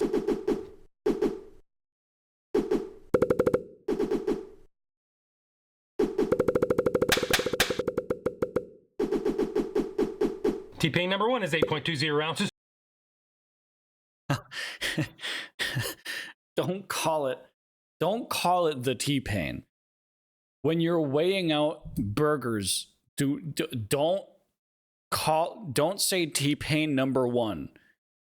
I swear to God, if you're about to say T-Pain number 2 and number 3 as you're weighing burgers, you're going to convince me that someone has chopped up T-Pain and he is in these burgers. Stop. or 232 grams. T-Pain number 2 is No, fuck. No. I hate it. I hate 8.60 it. ounces, Stop referring to the burgers as T-Pain. T-Pain isn't a burger. or 242 grams. T-Pain burger number 3 God, fuck. weighs in at 8.65 ounces or 245 grams. Well, the weights, they're all pretty close. They're well within parameters. So today, Cartersville, Checkers, you pass. The Joe is Hungry consistency weight test. And Checkers, they don't give us any serving weight. Has anyone heard from T-Pain in the last 4 days? He might be in there. I don't know. Let's see.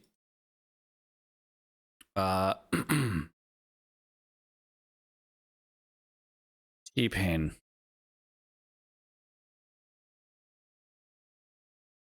When did he last stream?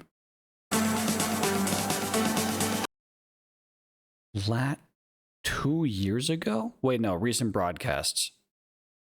Last month? No shot. I could have sworn I've seen him streaming within the past week or so.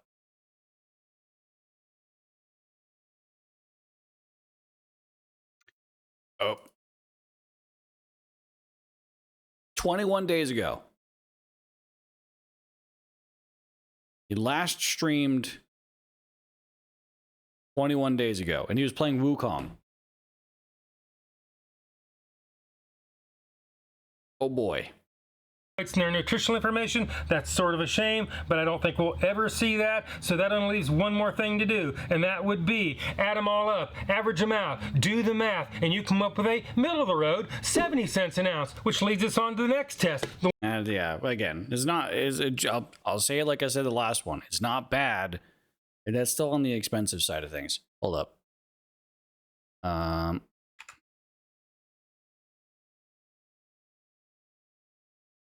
There we go. One and only, the Joe is Hungry big reveal.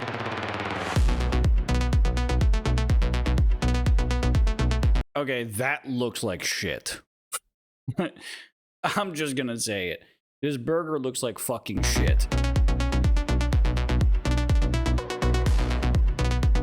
There is so much squish factor going on here, you can barely tell it's a double patty burger.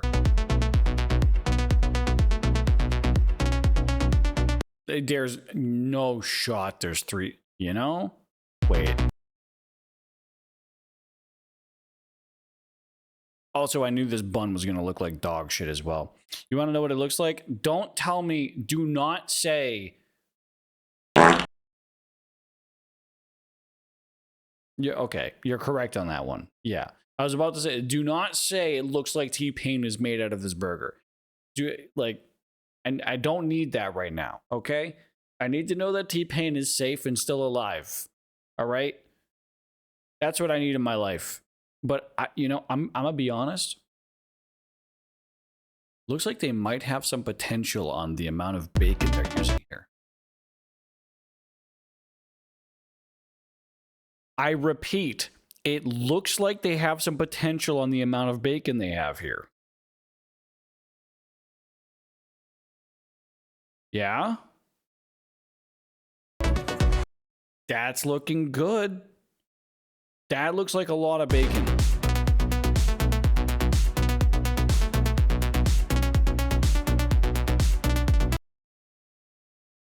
Not a lot of you know what? I think that's an okay amount of barbecue sauce. I don't like if a burger has barbecue sauce on it, I don't like it to be too much. That looks acceptable.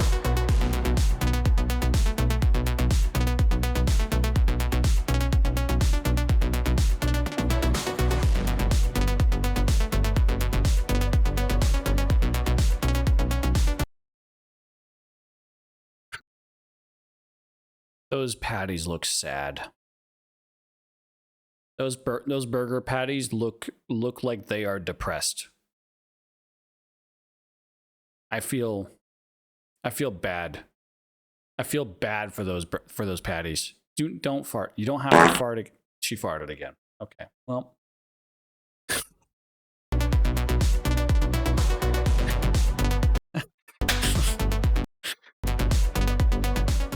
This is what it looks like And this is what it's supposed to look like. This is what it looks like. Bro, the squish factor going on here is insane. And this is what it's supposed to look like. Well, we've seen what it looks like, and we saw how much it was. We got a little bit of crush factor going on. Not a little bit. Maybe a little bit lopsided, but in all, it's not terribly far off from its ad photos. No, yeah. Not bad. I'll give him that one. Now, for those of you who think that I don't count the bacon, you haven't been watching, because I do indeed. I have the post. Yo! That's 3 strips. They actually have 3 strips of bacon. Is this a first? Is this the first time that they've ever had 3 strips of bacon when they say they have 3 strips of bacon? They're almost always lying. Look at that shit. That's 3 strips of bacon right there, motherfucker. Autopsy photos right up here on the screen. Let's go. So I count 3 slices. We take those. That's what's supposed to be on there. So checkers, you didn't screw me on the bacon. That makes me smile. But that only leaves one more thing to do, and that would be the one and only, the Joe is Hungry bite test. So it is bite test, engage. He's the one she played, knocks me right on my feet, and the blame that's on me for letting her go across the line. Oh, it's most definitely going to raise his score.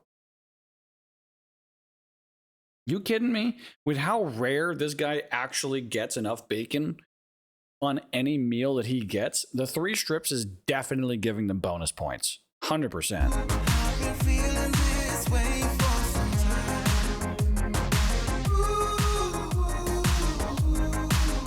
I just can't ease you off.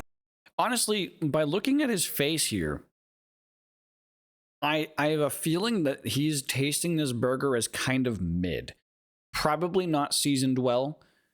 The flavors are there, but it's just not like seasoned. Yeah, I mean, that's about it. That's my guess. We'll hear what he has to say. She got me tied down 'cause she's the Oh, he's jiggling. There is definitely a lot of bacon for a burger this size. You can taste all the ingredients from the bun to the sauce. Although Okay. they could have used maybe a little bit more of that barbecue sauce. Yeah, see, again, I don't like a lot of barbecue sauce. I feel like, yeah, it's personal Burger preference. patties were actually meaty. The cheese is Oh, wait, so maybe they were well distinct and seasoned. abundant. I can even taste the onion tanglers, a very good blend of savory flavors. Before I can give this its final score, we need to put this space-time continuum at risk, take a look back, get Shadow Joe's take, and do the Joe is Hungry sneak-a-doodle bite. Sneak-a-doodle bite number 1.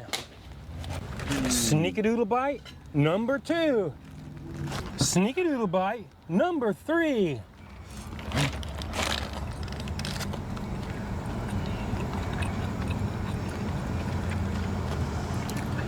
What, you got nothing to say this time? Go on. I didn't think so. It's not my birthday.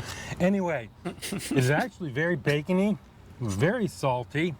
I would have liked to seen this a little bit warmer than it was, but it's within parameters. So let's go ahead and give this thing a score. If you don't know my scale is 1 to 10, 9 being the best. Anything above 9 is a once in a lifetime experience and almost never achieved. 5 and down is that slippery slope to the pits and depths of fast food hell. So let's go ahead and give this the score that it truly deserves. Okay, so the only thing hurting this burger is not even that it failed one of its tests. It passed the temperature test.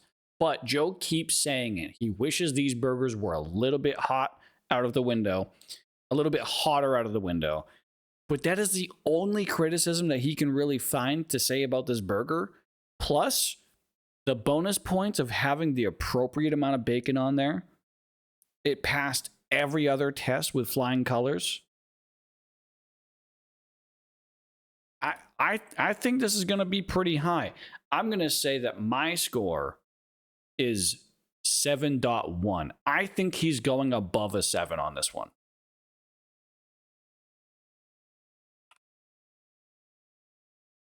Let's see.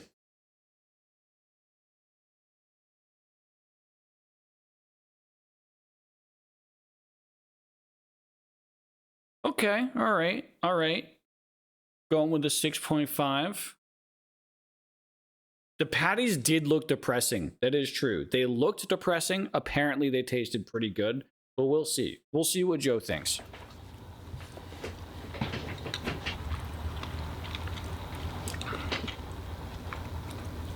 Checkers, you should know I'm no fan of taking a burger, changing a couple of ingredients around, naming it after a celebrity, and calling it something new. Uh-oh. But today, He had a butt. there's really no denying it. This is a good tasting burger. And not a terrible price. Not at these days' prices anyway. So today, Checkers, I'm gonna have to go 6.7. 6.7? You know what? Okay, that's fucked. Bree, the bot, is closer than us. 6.7 though? Honestly, I'm happy with that. I'm happy with that. I was you know where we both were wrong where we both were wrong is that Joe's vote cannot be bribed. This man cannot be bribed. If you got Joe in the window and you toss a little bit of extra bacon on that burger, you cannot sway his decision. He remains stern.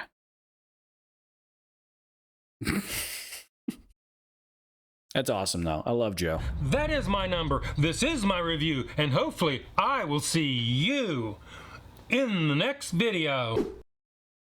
Hell yeah. All right. Well, we are done with Joe is Hungry. Let's do a quick check. Does he have any polls up in his oh, he does. This week. What do we want to see him do for my next React stream? Domino's new 5 cheese mac and cheese, Panera Bread's new hearty fireside chili, or Panera Bread's new rustic baked potato soup. Really thought the bacon would help. Same, honestly. But he has proved once again, he proves time and time again that his vote is the purest thing. Sorry, not his vote. His scoring system is the purest thing that is unmovable. You want Domino's? I will say, if I didn't have an allergy to dairy products, Domino's mac and cheese looks so fucking good from the ad photos. I get Domino's every once in a while. I get a cheeseless pizza because I'm a fucking demon. But their 5 cheese mac and cheese looks really good. That said, I don't know how can you rate cheese and pasta?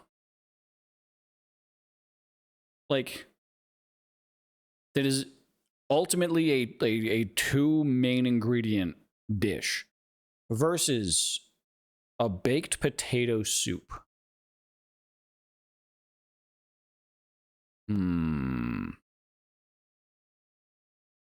Nah, I'm too curious about what the Domino's is doing.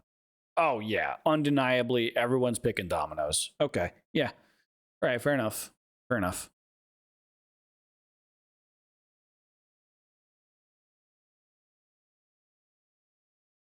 Interesting. Okay. Oh, you definitely can. You can't trust everybody's mac and cheese. Fair.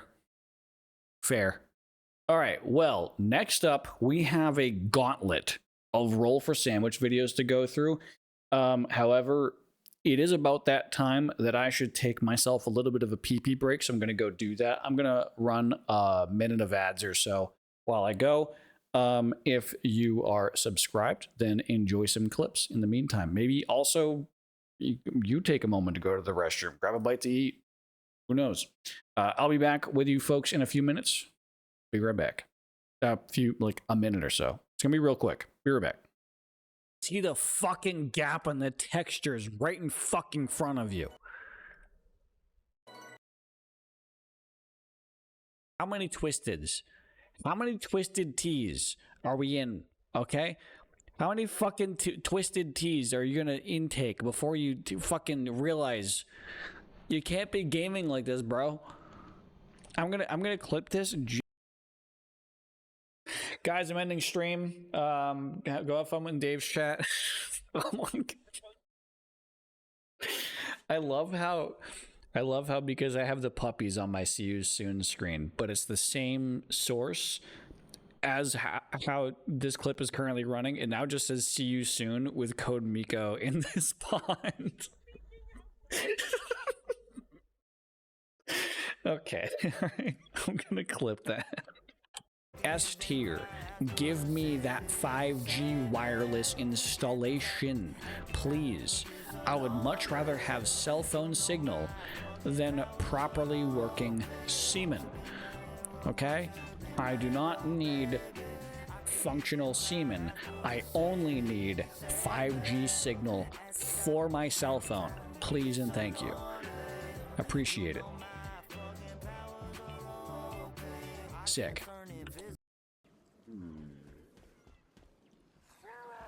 There he is. What the fuck? Where am I going? He did not like me. Jesus Christ. Dude, no, he's not. Hang on. There's another scribe. Never mind. Can I? You ever get so mad you beat a motherfucker I'ma just with another motherfucker? Yeah. Hell yeah.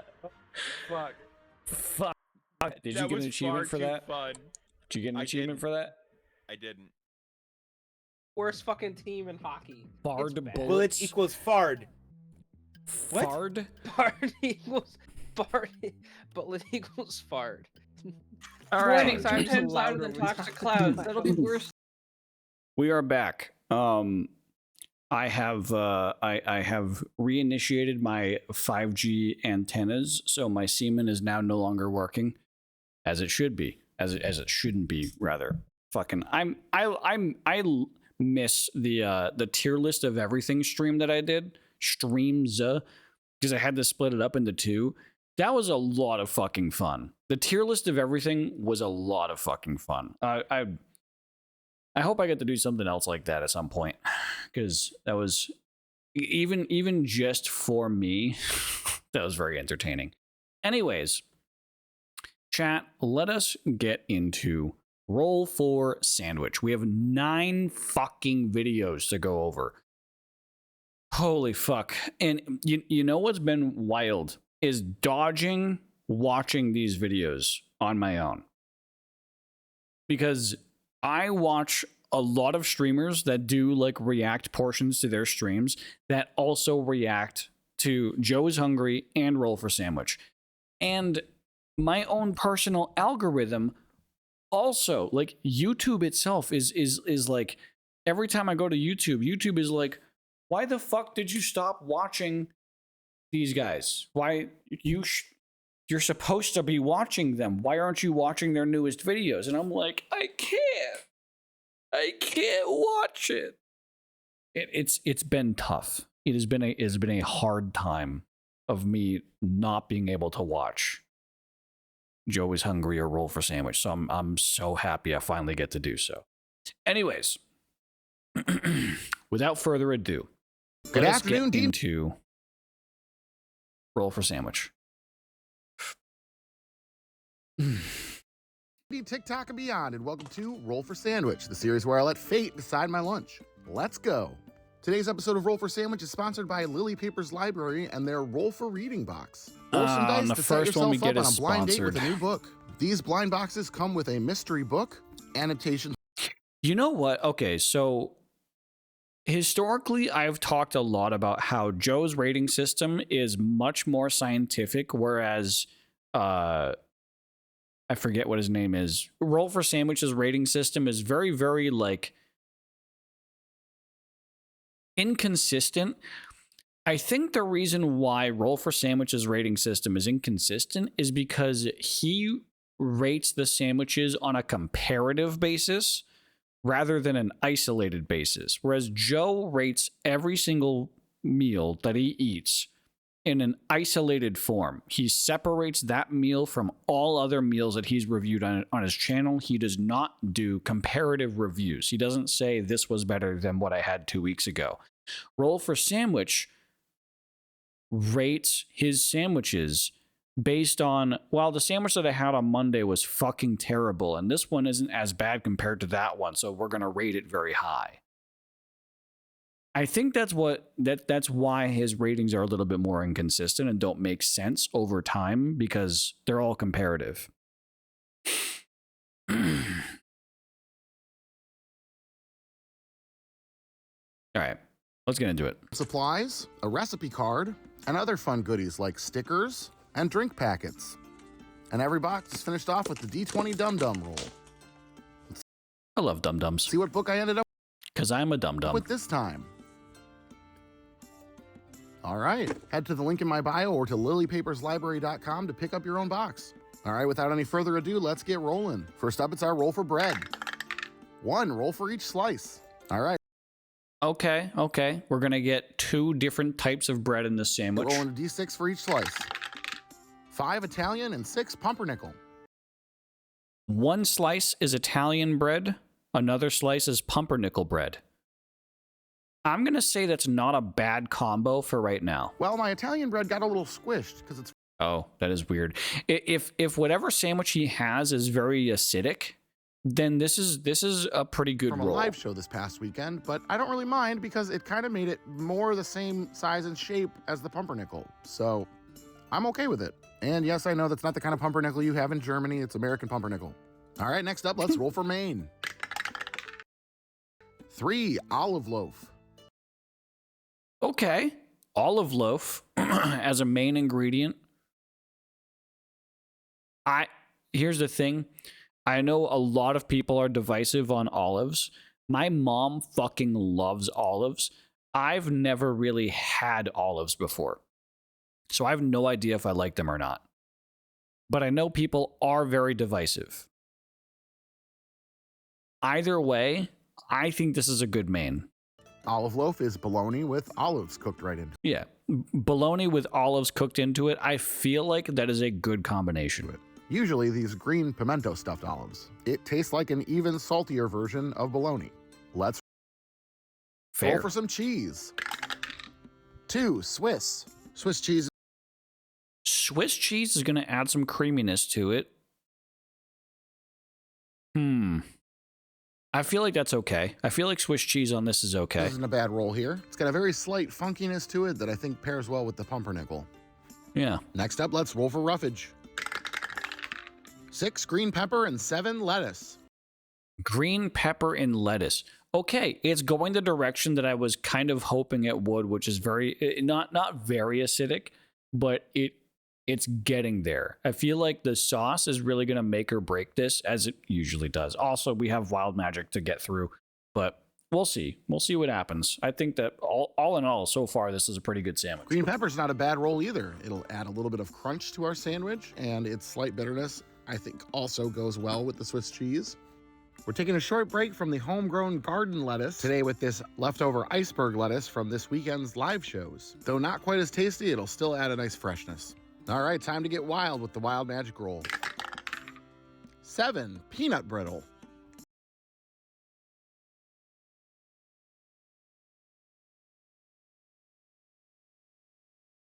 Peanut brittle.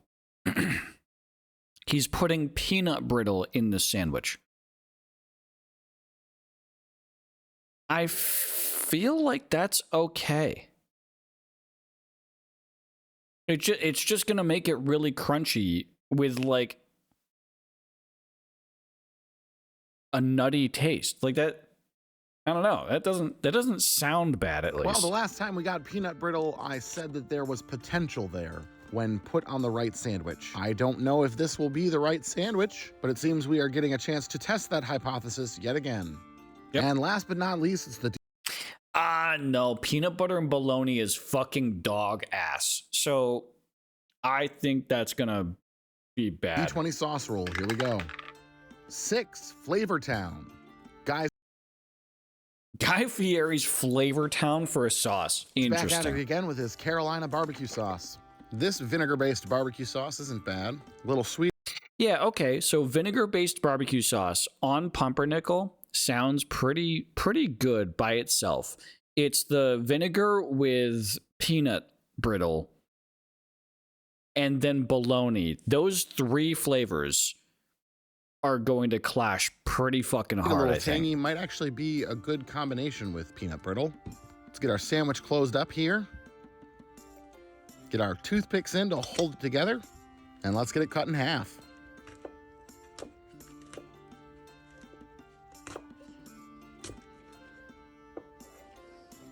And let's take a look at that cross section. Not a bad looking. No, it looks like shit. It actually, no, never mind. It looks like shit. Yeah, okay. All right. Well, the dice were definitely in a chaotic mood today, but not necessarily a malicious one. This is I think this is going to be a pretty middle of the road sandwich, but we'll see what he thinks. definitely tame compared to the last sandwich we ate. Let's give it a taste. Very crunchy peanut brittle. Well, that's 2 crunchy sandwiches in a row, though this one is quite a bit better of an experience than the last one. Honestly, Okay. it's not too bad. I don't think it's the perfect combination to have peanut brittle on, but I think we're getting closer. Were it ham or even just regular bologna instead of olive loaf, might have gotten there. But I don't know, I'm kind of a fan of the untoasted soft bread with peanut brittle inside. It's almost like the crunch wrap concept. Well, we are starting off Interesting. September on a weird but not necessarily bad note, and I'm definitely okay with that.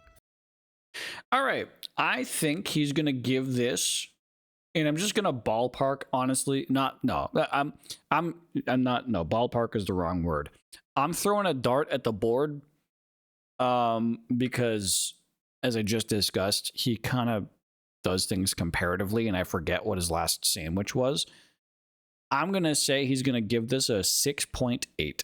This incarnation of the peanut brittle sandwich is going to get a 7.2 from me today. A 7.2. Okay. I wasn't far off. I wasn't that far off at all. And I'm going to call it the Brittle Lily. Thanks for hanging out with me, Brittle everybody. I hope Lily. you have a great day, and I will Nice. see you again on Friday. Eat my ass. Present it then. What up, Luan? All right. Wrong video. Good afternoon, D&D. No. Stop with the random episode shit. Good afternoon. Okay, we're gonna do this one. I need to fix the audio. Turn off my compressor. Do that.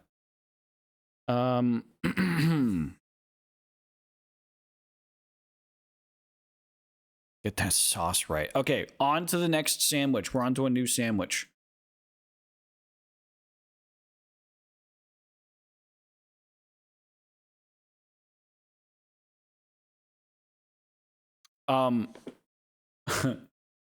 Yo, Luan, how's the mage life treating you? Did you try that epic recipe yet, or are you still stacking gold? That's what AI wants me to ask you. D&D TikTok or beyond, and welcome to Roll for Sandwich, the series where I let fate decide my lunch. Let's go.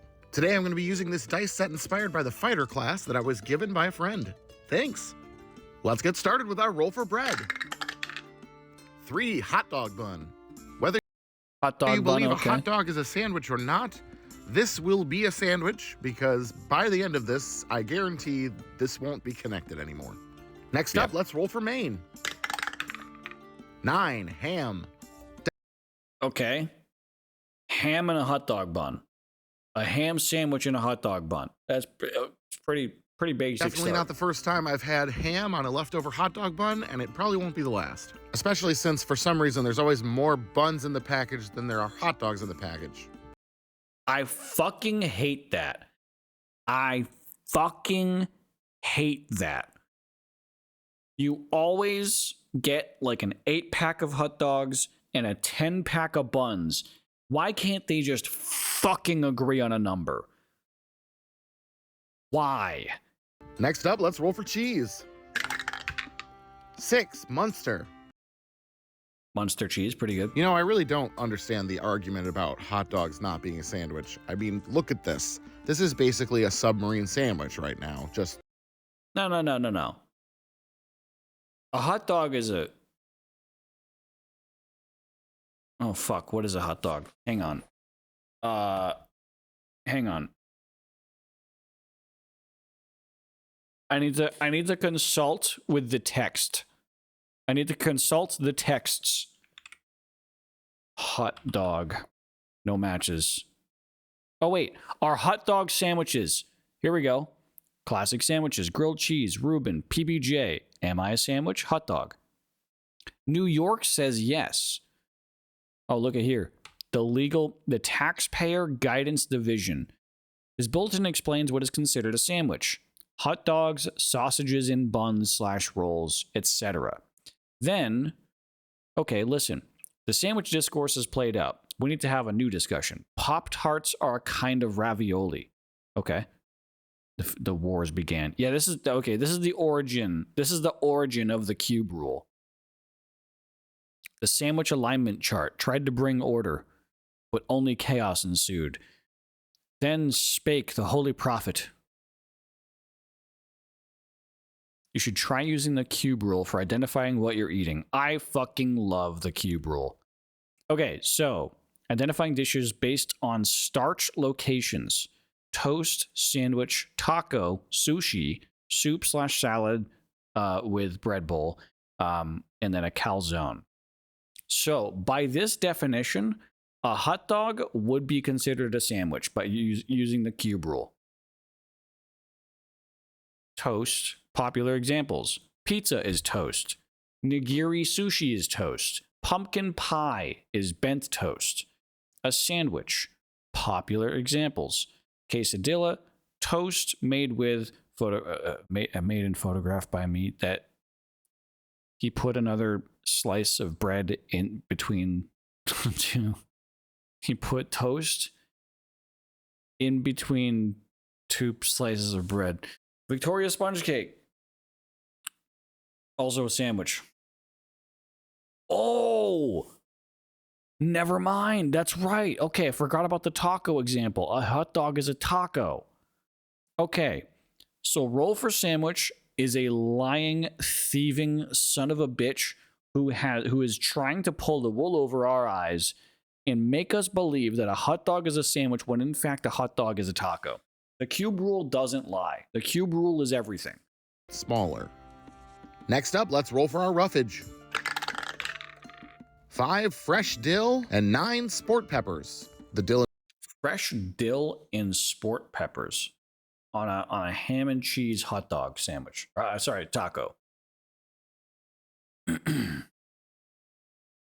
Okay. My garden has gotten insanely large, so we're gonna grab some of that.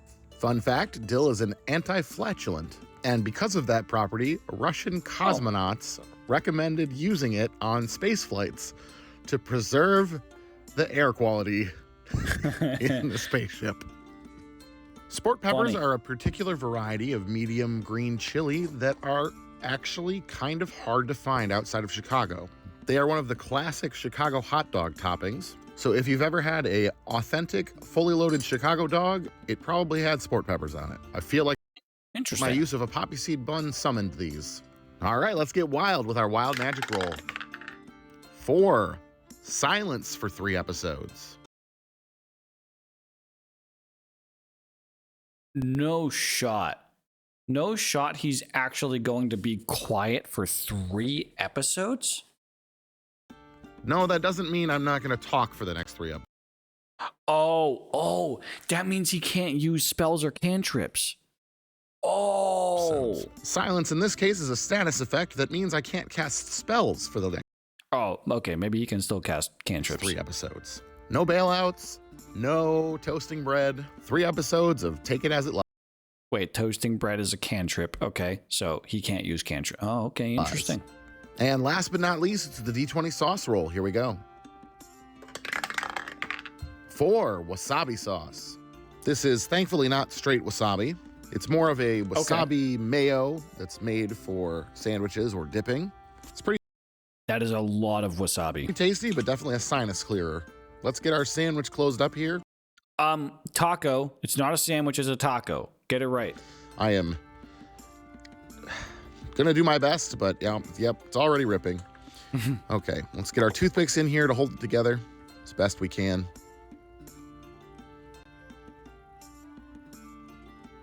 And let's get it cut in half.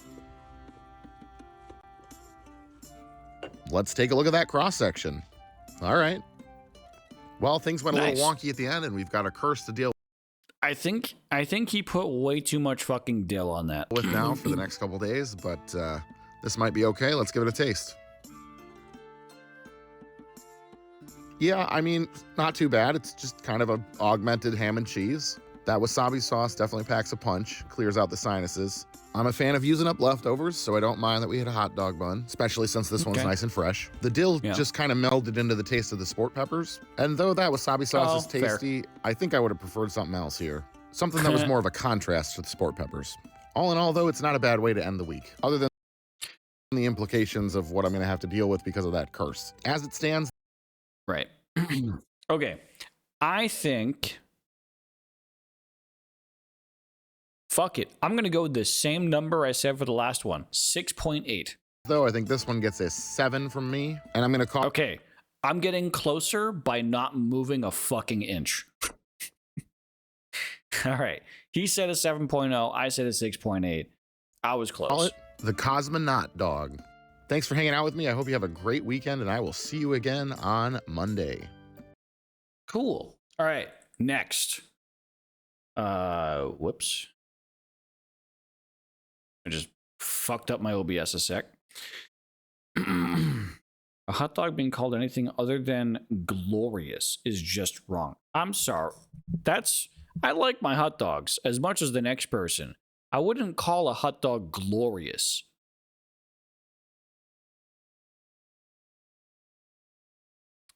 That's just weird. All right. Anyways, next. Hail and well met, D&D TikTok and beyond, and welcome to Roll for Sandwich, the series where I let fate decide my lunch. Let's go.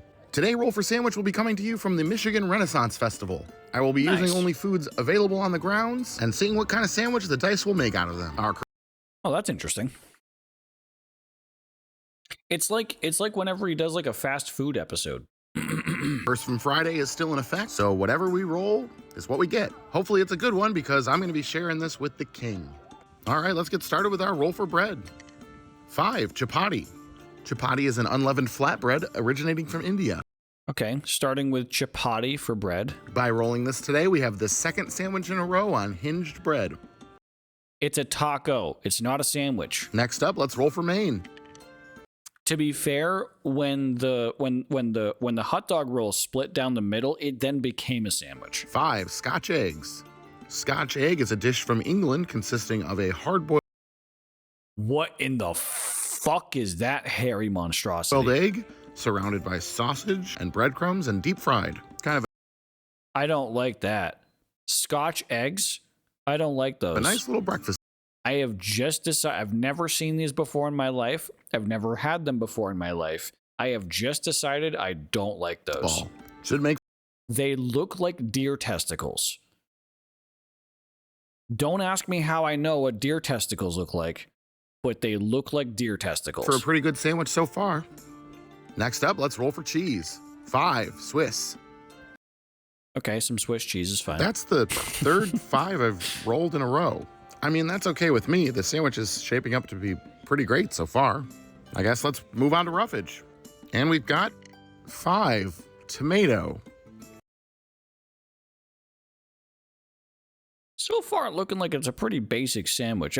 Sorry, taco. Okay. So Well, we're only rolling D6s for all of these rolls, so I guess it's more likely that we'd roll the same number multiple times in a row. What? That's all the tomato I could find. All right, for our second roughage roll. That was funny. 3, Mardari. I know often I introduce you to new ingredients you've never heard of before, but this one is actually mac and cheese. It's just Funny mac and story, cheese. Mardari Okay. was a typo during the planning of this episode. Oh. That made it all the way to here, and so this is what we have. We have mac and cheese.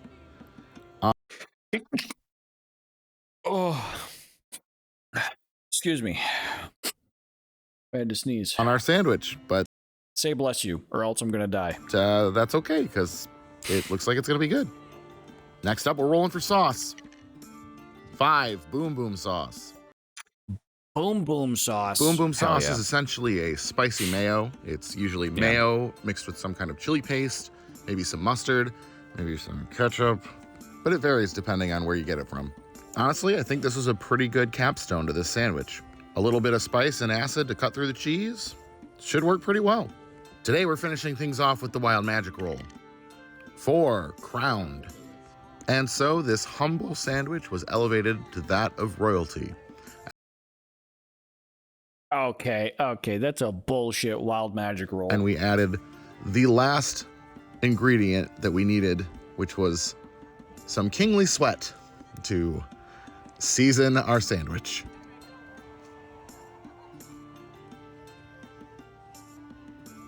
All right, let's go ahead and get our sandwich closed up. Taco, not sandwich. Here might be a little difficult. Unfortunately, there's no toothpicks here at the Ren Fair. It's my fault. I forgot my sword picks at home. Let's get it cut in half. Look at that cutting technique. Good finger placement. Shaking the whole table. All right, and let's take a look at that cross section. Doesn't look too bad. All right, well, this sandwich was almost straight 5s, so hopefully it's something that the king and I here.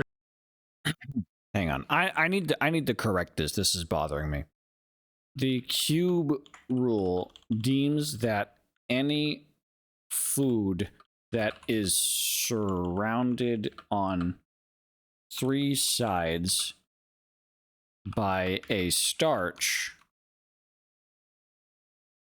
is in fact a taco and not a sandwich, which is a food that is surrounded on 2 sides by a starch.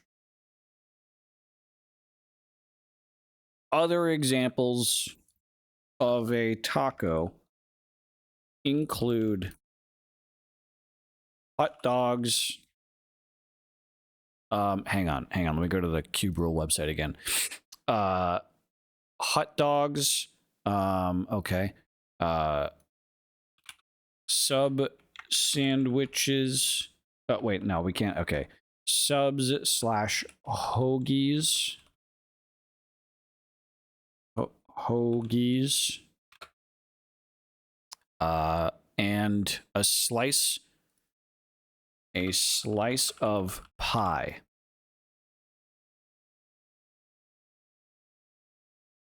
Etc. Thank you for understanding. Comment. Anyways, Enjoy. Let's taste it.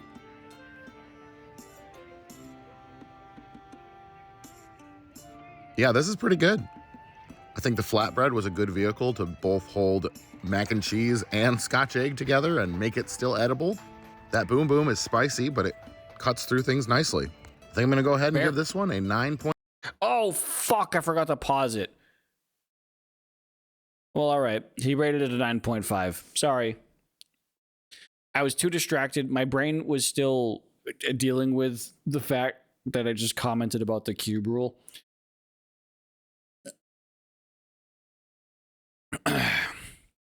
My bad. To be fair, I was going to give it high 8s. 0.5, and I'm gonna call it Sandwich a la King. Thanks for hanging out with me today. I hope you have a great one, and I'll see you next time. Fair enough. All right, next one. Good afternoon. Fixing the audio really quick. There we go. D&D, TikTok, and beyond, and welcome to Roll for Sandwich, the series where I let fate decide my lunch. Let's go. Today I'm going to be using these dice, each patterned after a different backyard bird that were made. Oh, those are weird. Look at that two-sided die. That's freaky. For me by Michelle the Barbarian at Rageface Dice. Thanks. Let's get started with our roll for bread. 2 freezer ends. The freezer ends I have today are a couple of slices of cinnamon raisin bread, which shall remain frozen because the current curse we have prevents us from casting any spells, including toast bread. Still frozen cinnamon raisin bread. Okay, so he's gonna have a nice chilled sandwich by the end of this. Interesting. Frozen raisins sounds like a fun experience. Next up, let's roll for our main ingredient. 6 pickled bologna. Pickled bologna is a classic pickled bologna sounds fun. Okay. Michigan food, and a pretty tasty one at that. The vinegar from the pickling process cuts through the fat of the bologna pretty nicely. The bologna does have a casing on it, which I will remove now prior to slicing. It's not a bad roll for the main, and honestly, I think it would go actually pretty well with the cinnamon raisin bread. I think it will too, to be honest. That vinegar is going to be real nice with it. If it weren't frozen. So I guess we'll see how that goes. Next up, let's roll for cheese. 1 Carolina Reaper Jack. Oh, fuck. Carolina Reaper Pepper Jack? That sounds deadly. That sounds like it's killed people before. This is pepper jack cheese. I know people who are so fucking crazy about pepper jack that they will eat too much of this and kill themselves over it. Except with jalapeno, habaneros, and Carolina Reaper peppers. It's a bit spicier than I typically go, and I thought about only putting 1 slice of cheese, but I always put 2 slices of cheese and gotta stick to my guns. Let's roll for our rough. Oh god. That is too much spice. He is gonna get overloaded with spice. Double 4s, double green onion. The grunions are back with a vengeance. Okay. Unfortunately, I don't green onion. All right. think they'll do a whole lot to cool down this sandwich. I'm going to cut them in pretty big pieces so that they don't all fall off the sandwich and apply them in a nice heavy layer since we did roll double. Flavor-wise, they should go pretty well here, though I was hoping for maybe a little bit more soothing of a roughage. Ah well. Okay, let's get... It's okay. He'll get the sauce will help smooth out the Carolina Reaper for sure. Wild with our wild magic roll. 9 sage. Sage has an earthy and slightly peppery flavor, which is fine. Sage is I interesting. don't really think we need more pepper at this point. And last but not least is the D20 sauce roll. Here we go. Nat 20. I get to pick.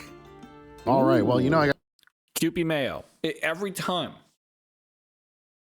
Every fucking time he gets to pick his own sauce, it is Kewpie mayo every fucking time. to go with the Japanese baby mayo. The Kewpie is nice and creamy, it's savory, should go with the bologna, and also hopefully it'll cool things off a little bit. You know, they say you should drink a glass of milk when you have spicy foods because it neutralizes things. I'm not using my Nat 20 to put milk on this sandwich. Fair. Let's get it closed up. Get Yeah, our toothpick. I don't think putting milk on a sandwich is a really good thing to do anyways. In to hold it together. And let's get it cut in half. And let's take a look at that cross section. You know, it looks good. It does look pretty good. Well, we've made it through 2 cursed episodes without too much pain. Let's give this one a taste.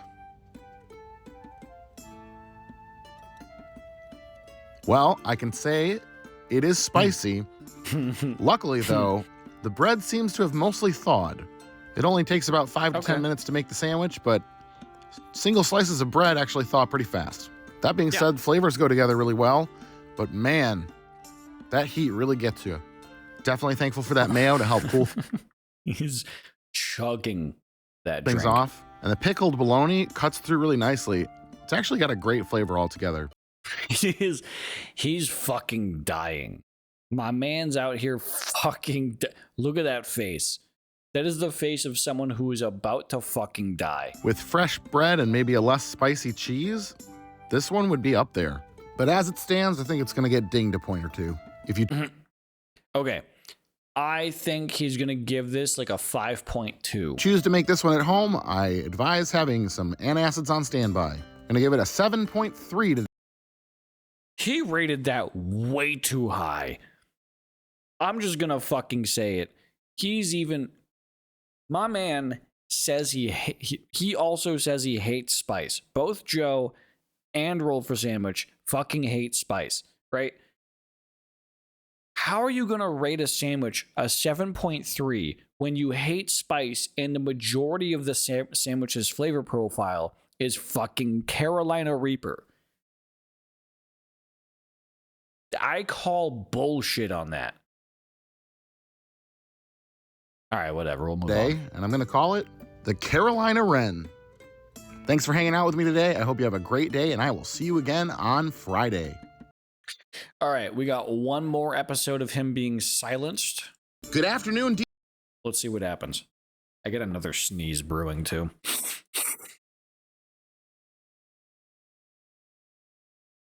No shit.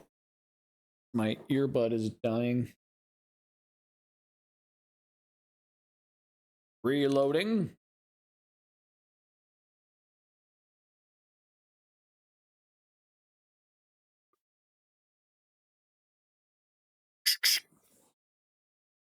D&D, TikTok, and beyond, and welcome to Roll for Sandwich, the series where I let fate decide my lunch. Let's go. Today I'm going to be using this mishmash set of dice that was sent in by a viewer. Thanks. Let's get things started with our roll for bread. 5, Italian. We are on day 3 of our no magic curse, meaning that after this episode, we'll be back to normal, but that does mean today we can't toast the bread. Okay, he rolled Italian for the bread. I do wish, for his sake, that he was able to toast this bread, because Italian bread toasted is pretty good. Next up, let's roll for our main ingredient. 10, salami.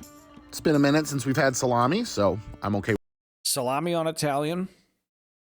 Classic. with this. It was my go-to sandwich meat as a child. Next up, let's roll for cheese. 4, Havarti.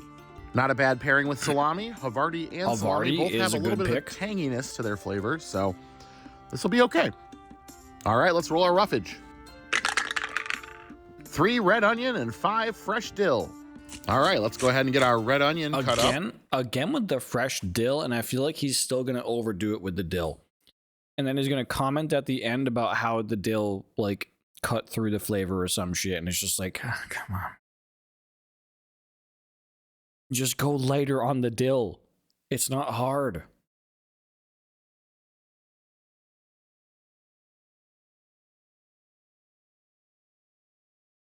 Sorry. My phone went off. Had to look at a thing. All right, red onion and fresh dill. Red onion, I think, is on this sandwich. Honestly, I don't like red onion too much. Here. Not sure who decided that these would be called red onions. Dill, I think, will be seeing as fine. they are most definitely purple in color. But, you know, either way, still tastes good. Not a bad addition to the sandwich. Last time I rolled fresh dill, apparently I used too much dill. He does read the comments. Sorry, I didn't know you guys were afraid of flavor. But in all seriousness, the dill I have is mature dill. It's less flavorful than fresh, newly grown dill is. It's gone to seed because it's self-seeding. And All right, fair you enough. want it to come back next year. But whatever, I won't use as much this time.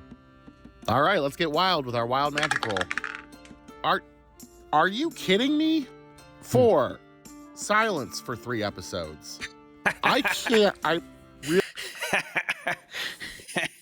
Get fucked, roll for sandwich. That's what you fucking get for toasting Texas toast. Sorry.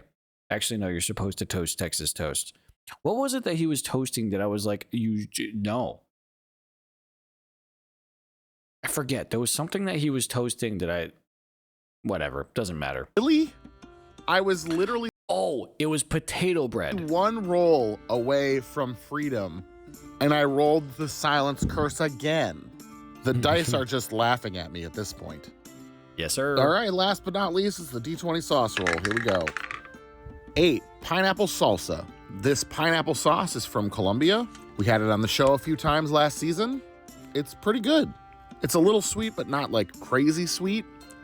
I think this will actually pair pretty well. Yeah, I think this is going to be a pretty good sandwich, honestly. Got kind of Hawaiian pizza vibes going on with the salami. Let's go ahead and get our sandwich closed up here. Get our toothpicks in to hold it together, and let's get it cut in half. And let's take a look at that It would have been better toasted, but hey, we've been cross section. Doesn't look too bad. I still can't believe that we rolled the curse again, and at the last possible opportunity to do so. Let's taste this sandwich.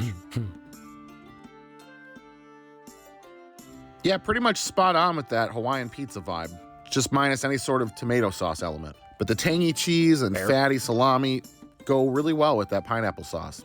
You've got a little interest from the red onion. Can't say that I overtly taste the dill. I don't mind this being on soft bread. The salami's kind of chewy. It's a nice texture overall. It's a bummer that a sandwich this tasty had to curse me like that again. But at least I can enjoy my lunch today. Well, I guess no spell September continues. All right.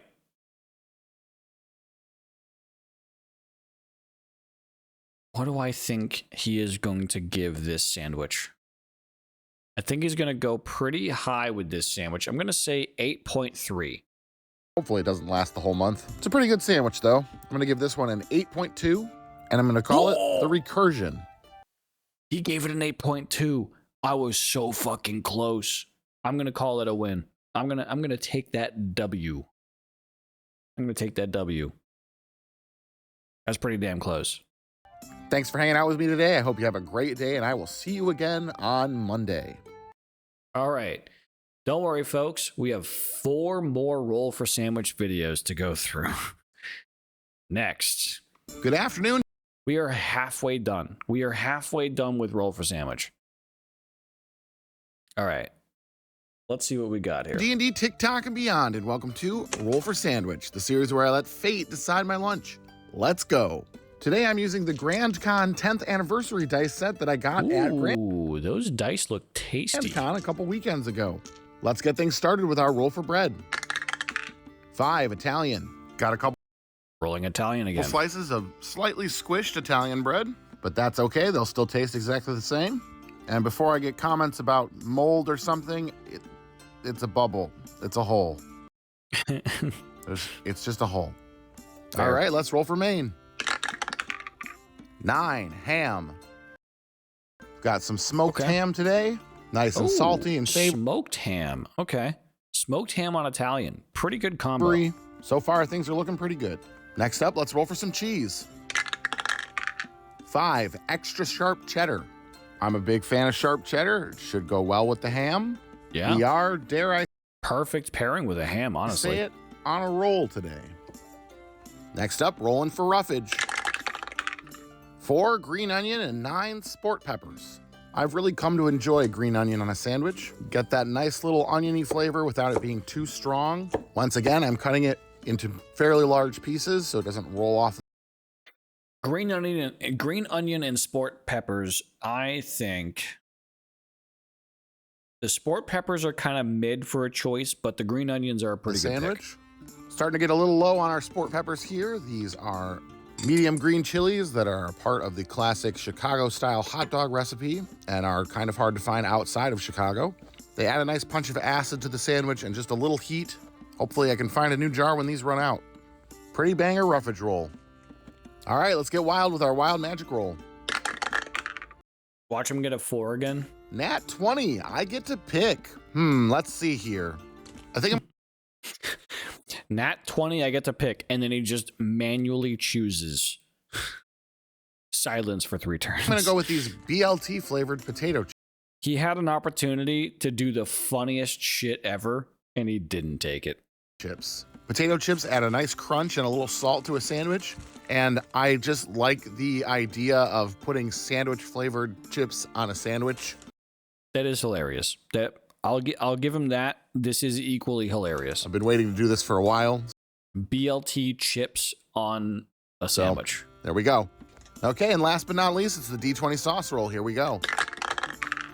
Nat 20! I'm pretty sure. Double 220s in a row. So we got dealer's choice on the Wild Magic, which is like nearly unheard of, and dealer's choice on the sauce roll. That's the first He's gonna put Kewpie mayo on this motherfucker, isn't he? time we've had 2 nat 20s in a row on the show. Awesome. Well, There's the Kewpie going mayo. for the Kewpie mayo for sure. We've already got some acid from the sport peppers, some tartness Dealer's from the choice cheese. should Just gonna just balance it out with a be little bit of Kewpie creaminess mayo from the at this mayo. point. Let's go ahead and get our sandwich closed up here. Get our toothpicks in to hold it together, and let's get it cut in half. And let's take a look at that cross section. This is gonna be a pretty damn good sandwich, I That think. looks pretty good. Well, after the repeat curse He sounds excited to eat this. from last time, I was worried today was going to be horrible, but let's give this a taste. Yeah, that sport pepper definitely just squirted across the room. Same. Great. As far as taste, this is fantastic. It's a great balance of salt and acid and fat and heat, honestly. Samin Nasrat would be proud. Yeah, I'm really digging this. I honestly thought things were just going to get worse after Friday, so it is extremely refreshing to me Yeah, it's a pretty damn good that sandwich. the dice thought to treat me nice today, rolled me 2 nat 20s in a row. This is a great sandwich. He's gonna give it a 9.7. I'm very pleased. This episode will go down in Roll for Sandwich history. Or a 10 out of 10. There's no question in my mind, this one gets a 10. And A 10 out of 10. All right. I'm going to call all it right. Old Faithful. Thanks for hanging out with me today. I hope you have a great day, and I will see you again on Wednesday. I will agree. The dice were very kind on that episode. But that just means that the next episode, the dice are going to be very Good unpredictable. afternoon. No, shut Good up. afternoon. All right. 3 more episodes to go. Let's do it. D&D, TikTok, and beyond, and welcome to Roll for Sandwich, the series where I let fate decide my lunch. Let's go. Today's episode of Roll for Sandwich is sponsored by And it's Hero sponsored. Forge. Hero Forge lets you design and print your own miniature. Recently released a new province to your model and moved to create a model of Earl for me. And it's pretty stinking sweet. So head on over to That is pretty heroforge.com cool. and start designing your miniature today. All right, without any further ado, let's roll. Sorry, I skipped it because I thought it was about to be a mobile game, and I apologize. Roll for Sandwich, I apologize. I improperly skipped. I should have watched that through. Roll for bread. 5, Italian. We've rolled Italian bread That's wild. quite a bit recently. I'm still making my way through this slightly squished loaf of bread, and we are still cursed, so no toasting. Next up, let's roll for Maine. The silence spell combined with how often he's getting Italian bread is just laughing in his fucking face. He wants to toast that bread so fucking hard. It is like the one slice of toast, one slice of bread on his list that deserves to be toasted the most. And he has been silenced and hitting nothing but that bread. 1, pickled turkey gizzard. Oh boy. We rolled these last Oh. season, and I used a level 3 transmute main spell to avoid them. Oh, yep. He rolled 2 natural d20s last episode. And so now they are coming back to pay him back. But not today. Sealed for my protection, huh? Not sealed enough. These are an organ that birds have that crushes up food that they have eaten, because birds don't have teeth. People in the southern United States enjoy them fried. I've heard they can be rather chewy, but cutting into them, they seem pretty soft, and I'm guessing it's because of the pickling. The vinegar's had some time to Fair. break them down a little bit, and hopefully that works out to our advantage. Next up, we're rolling. I'm still completely put off. By the way, Joe, he got pickled turkey gizzard as his main on a sandwich. Completely terrible. For cheese. It's bacon, horseradish, cheddar. Bacon, horseradish, cheddar for cheese on turkey gizzard. My usual excitement over bacon No, yeah, sure. I'm sure that's gonna save it. I'm sure that'll save is it. a bit dampened today based on what we're putting it on. But this cheese is pretty tasty on its own. Hopefully it can help us out here. Okay, on to our roughage. Double twos.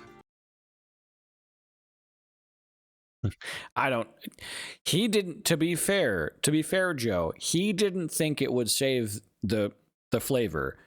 It's the dice. He is rolling dice for every ingredient on this sandwich. And that's why he made that decision. Okay, but now he has double twos on roughage, which Extra is daikon radish. extra daikon radish. So he's putting, so it's turkey gizzard, bacon, horseradish, cheddar, and daikon radishes. Holy fuck, this is a terrible sandwich. Okay, not sure how helpful that's going to be either. Daikon radish is a little sweet, a little piquant, nice and crunchy. Definitely going to be crunchy with the amount of these that we are adding because of the double. But we could have rolled worse, I guess. All right, let's get wild with our wild magic roll. 16 rye chips. Garlic rye chips are, in my opinion, the best part of any party snack mix. Yes. 100%. Trail mix, the best part of trail mix is these rye chips. 100%. They are so fucking good. And if you don't agree, that's fine. Everyone has their own opinion, and it's okay to be wrong. This is true. It's definitely going to be a crunchy sandwich. And last but not least, it's the D20 sauce roll. Here we go. 7, gochujang. Gochujang is a gochujang, hot and sweet sauce. Korean sauce made from red chili paste and fermented soybeans. It's a little sweet, a little savory, and spicy. Not the sauce I was expecting, but it's not unwelcome. Let's go ahead and get our sandwich put together here. Get our toothpicks in to hold it together, and let's get it cut in half.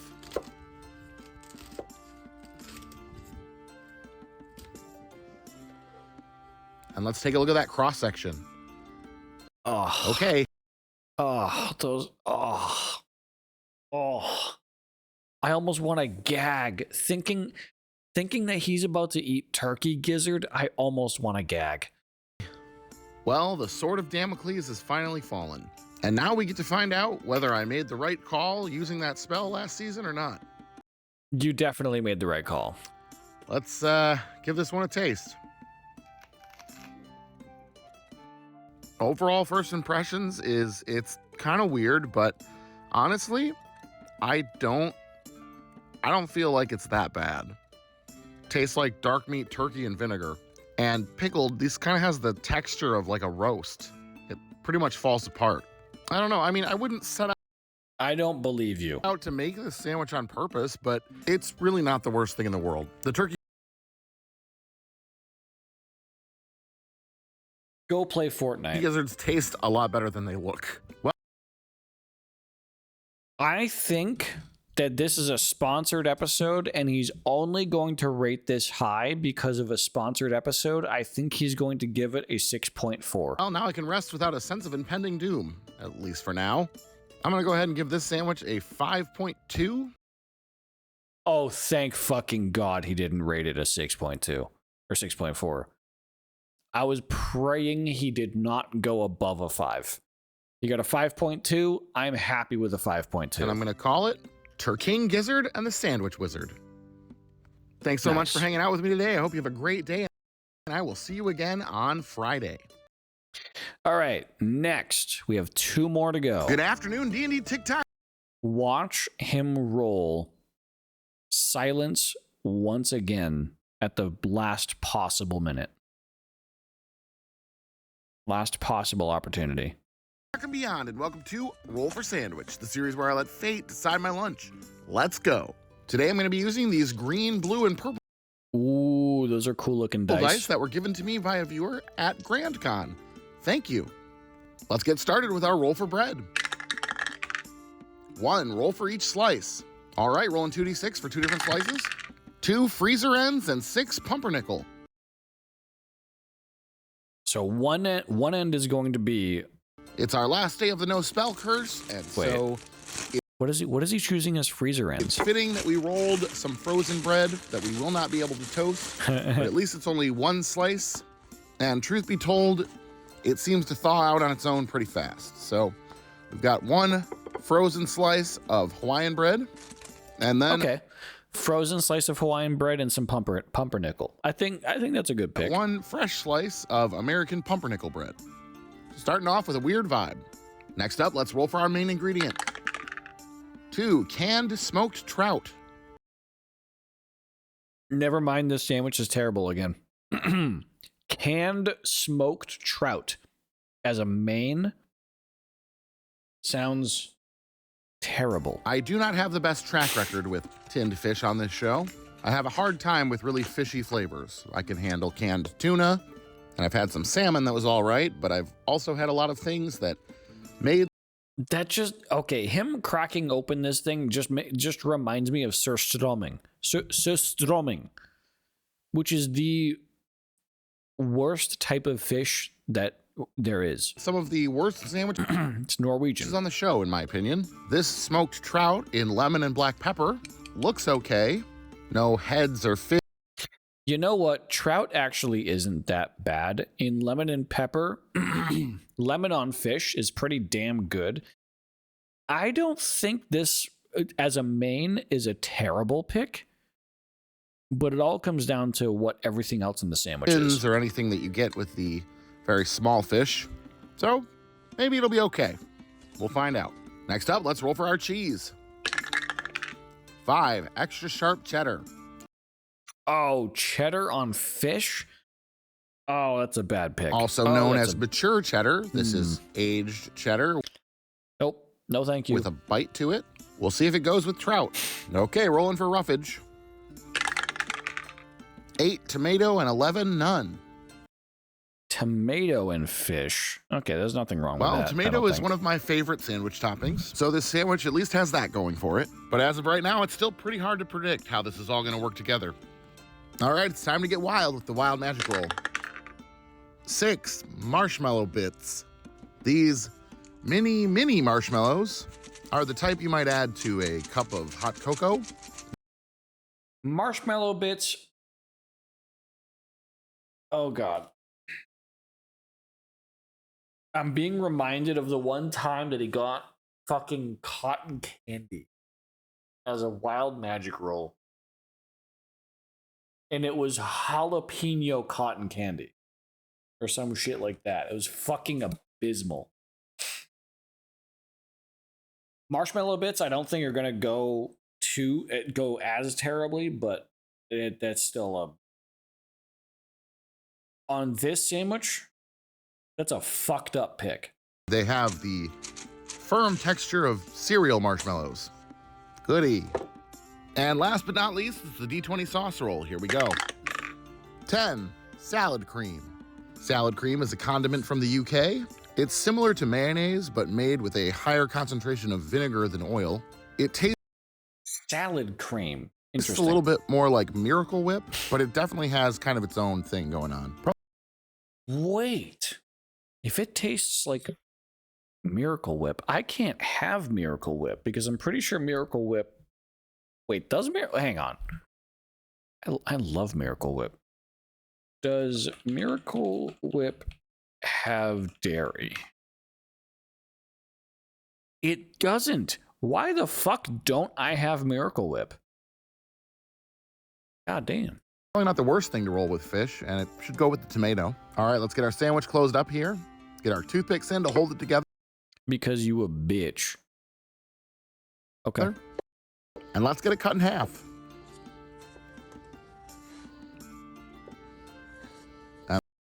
No, wait, no.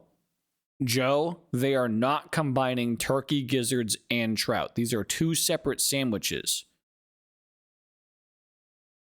He had turkey gizzard on one sandwich, and he's having trout, cheddar, tomato, marshmallow bits, and Miracle Whip as a second sandwich.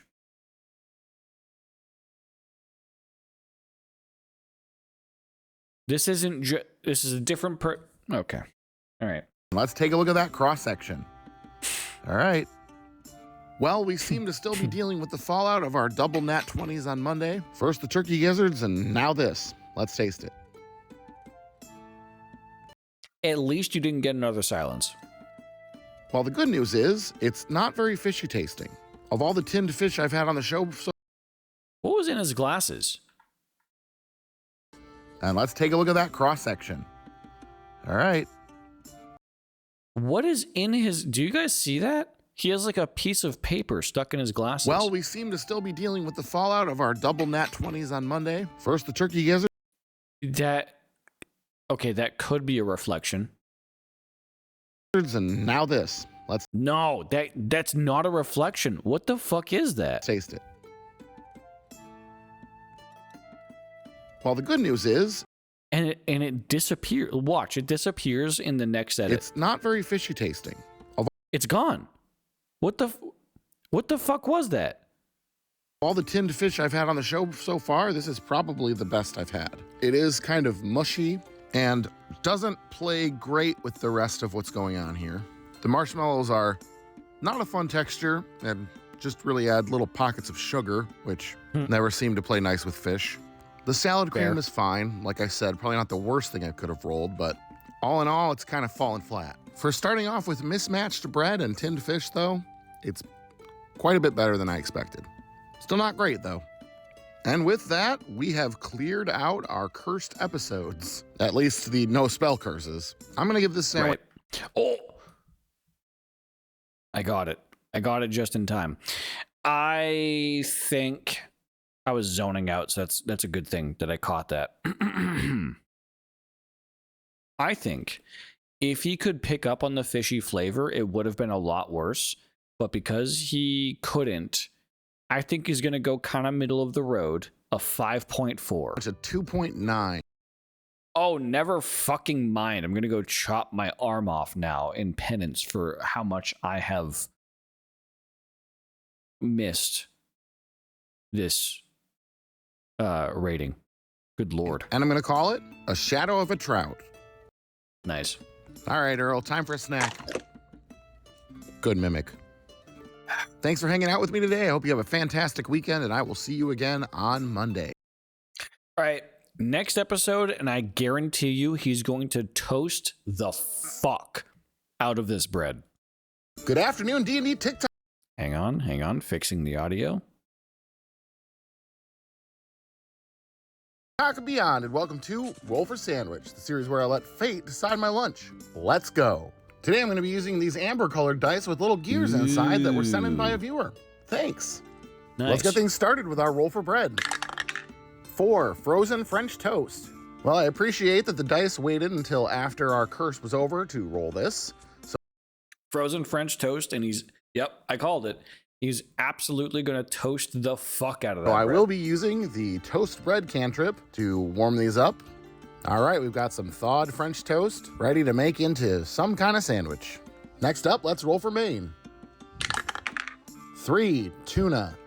All right. Okay, that's roll it. Okay, so putting tuna on French toast fucking sucks. That just fucking sucks. Tuna on French toast is not the most ideal. It's also our second sandwich in a row with a fish main. Really gonna start the week off on a fishy foot. Great. Next up, let's roll for cheese. 3, Munster. All right, well, the dice win a couple points back because I'm a big fan of Munster. I don't think Munster is going to save the fact that you have French toast and fucking tuna. Sure, it'll help, but thanks. Let's roll for our roughage. 11, none, and 12 roll twice. Okay, they're just laughing at me. All right, roll twice for that 12. 5 red onion and 10. Bro, I'm not kidding.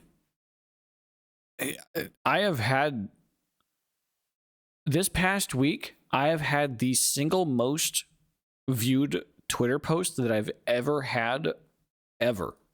Look at this.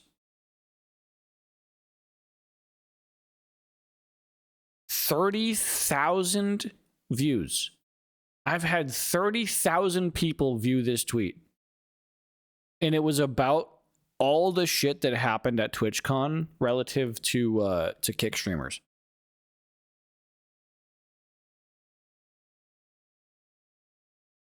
Look at it. Like, here's the replies. Here's the overall replies.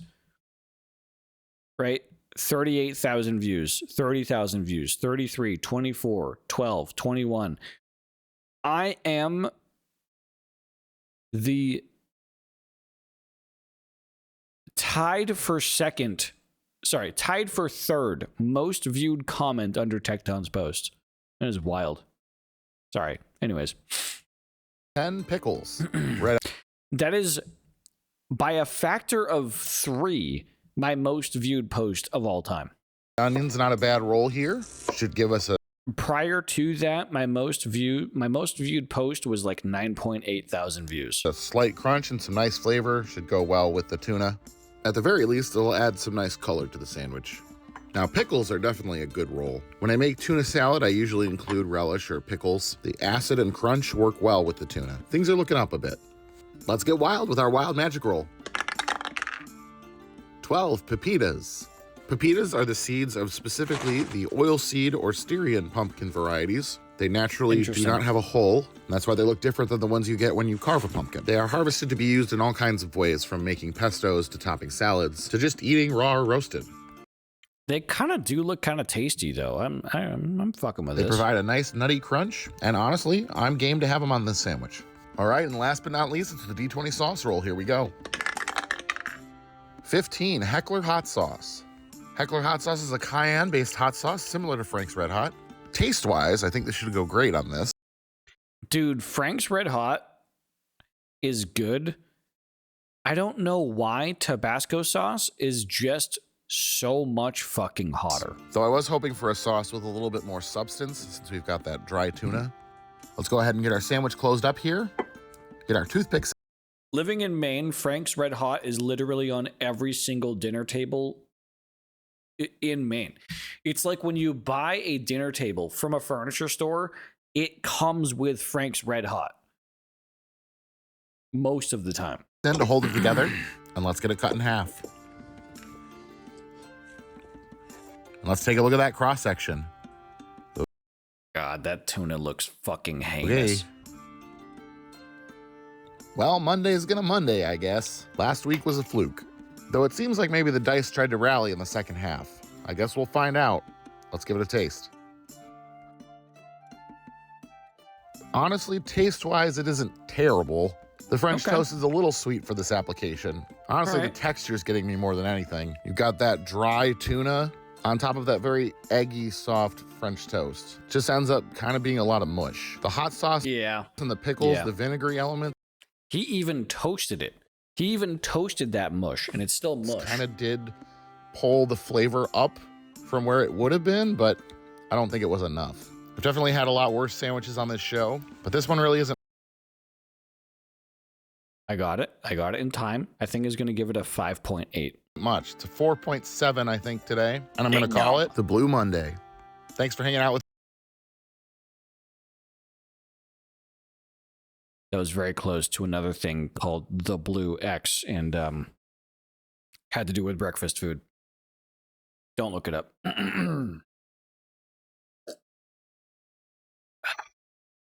Frozen French toast with tuna. Yep, it did end in disaster. All right, well, that is... See you today. I hope you have a great day, and I'll see you again on Wednesday. That is the final Roll for Sandwich. So we're all caught up on Roll for Sandwich and Joe is Hungry. Sick. Hell yeah. So next up, I think we're gonna watch, like 1 or 2 sorted food episodes. Let's see. I've been told that there's another recipe relay, which I see right here. And I love recipe relay. That's a lot of fun. What else do we have?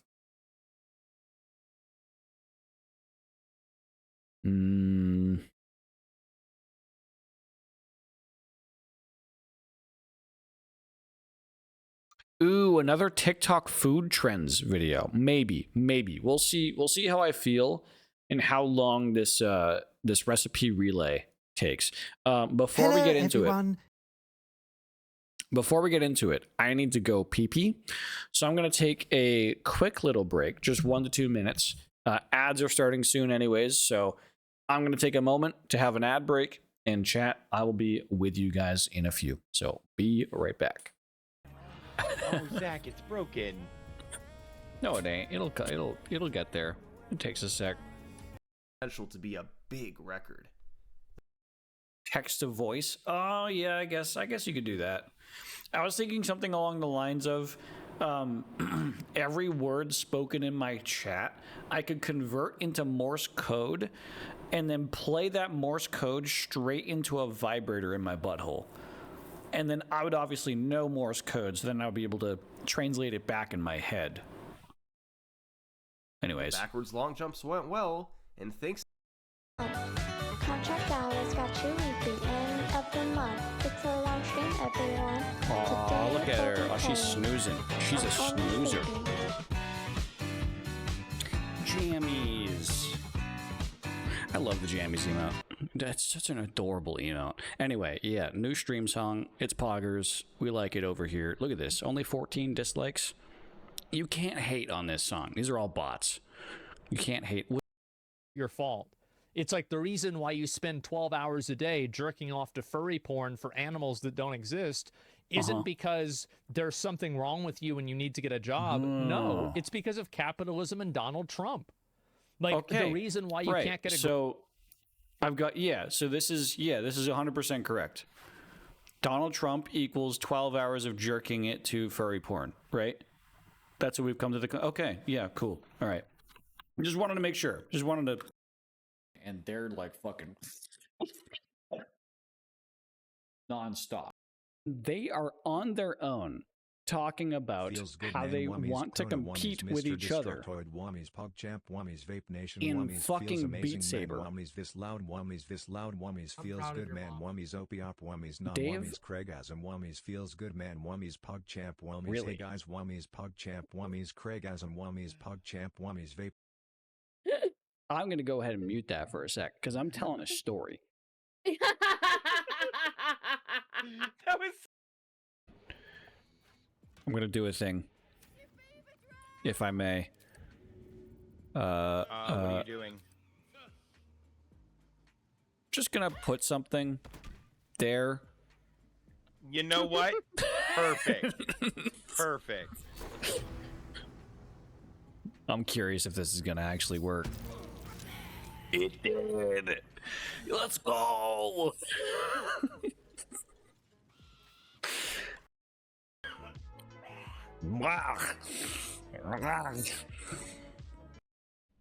Oh. She got the Hoover Vac throat goat. She got the installation package. Special edition.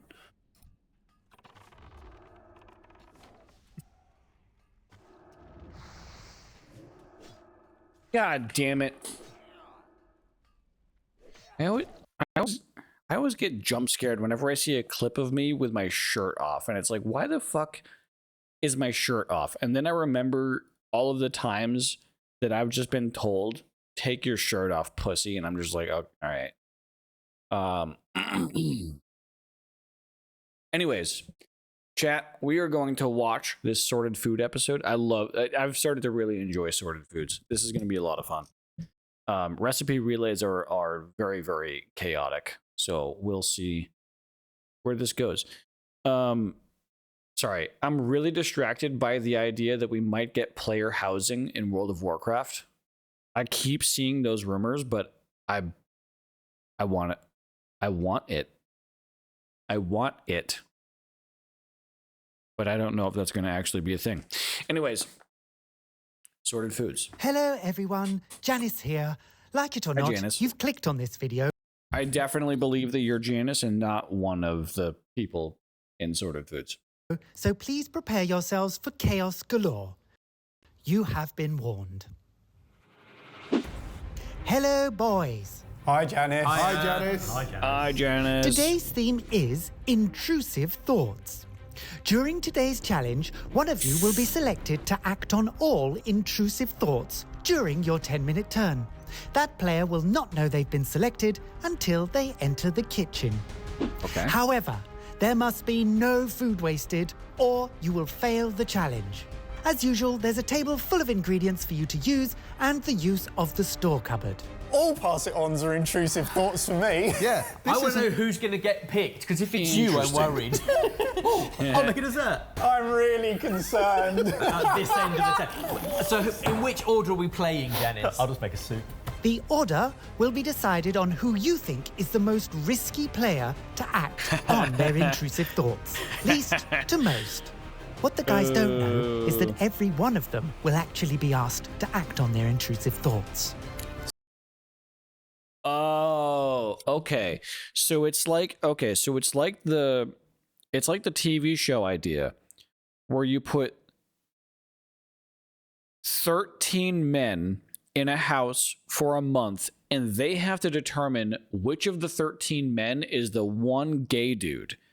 But the reality is that all 13 of them are completely straight. There's not a single gay dude there, but they are all nervous that everyone else is possibly gay.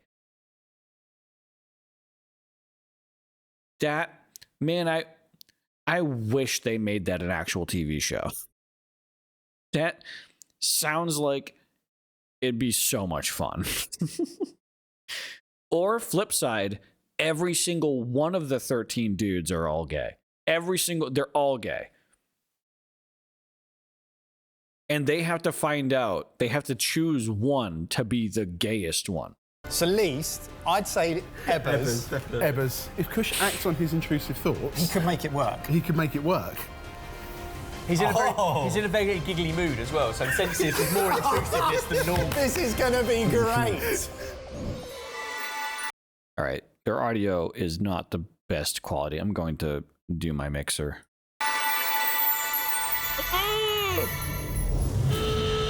I've had no notification, so I can keep all my intrusive thoughts to myself. Ben, you have been selected to act on your intrusive thoughts. Oh no! I spoke too soon. What I was going to do was take this lovely piece of fish out of the backpack bag and therefore force us to use it because we very rarely cook with fish and pass it on.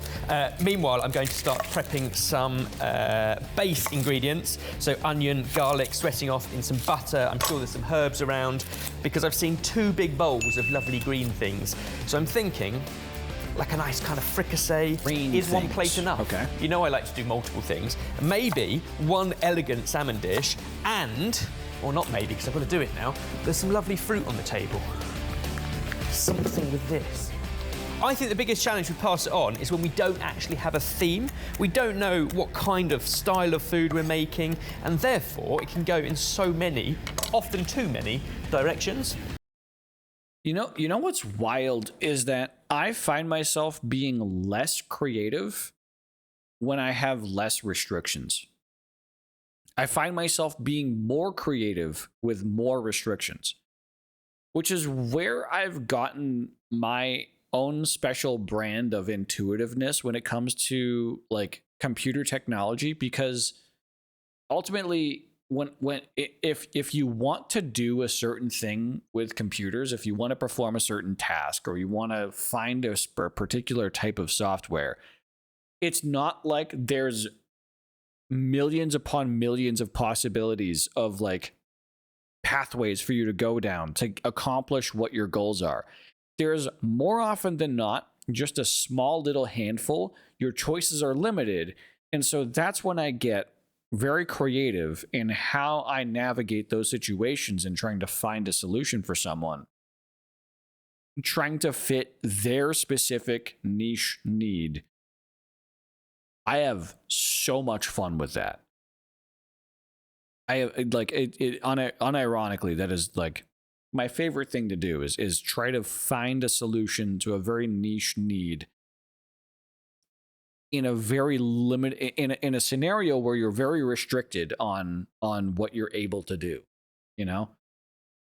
It's like Halo 3 Forge versus Halo Reach Forge. Where Halo 3 Forge, you were limited in how many items you could spawn, you were limited in how big the maps were, you were limited in memory capacity, you were limited in how you couldn't like no-clip items into other items unless you performed a specific trick.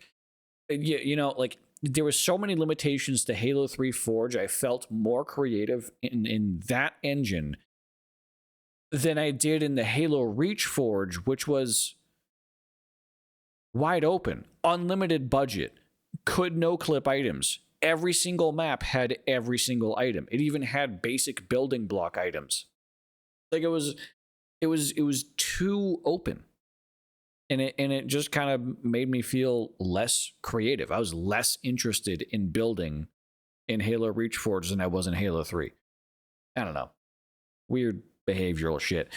I wouldn't be able to function in a challenge like this where it's just like, you get to do anything you want, but only if you're like, I struggle with this kind of challenge versus if someone tells me you have to make a Cajun dish and it's like, okay, that's limiting my potential. I can fuck with that. I can fuck between these two barriers.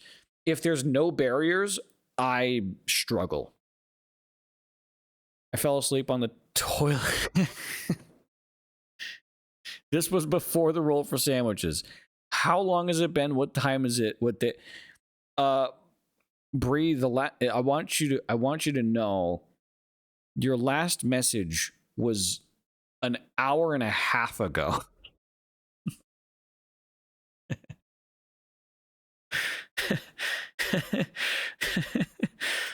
Oh God.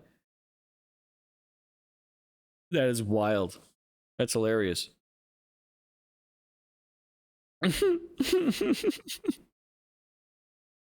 Bree, I think you're tired. Something tells me I think you're a little bit eepy.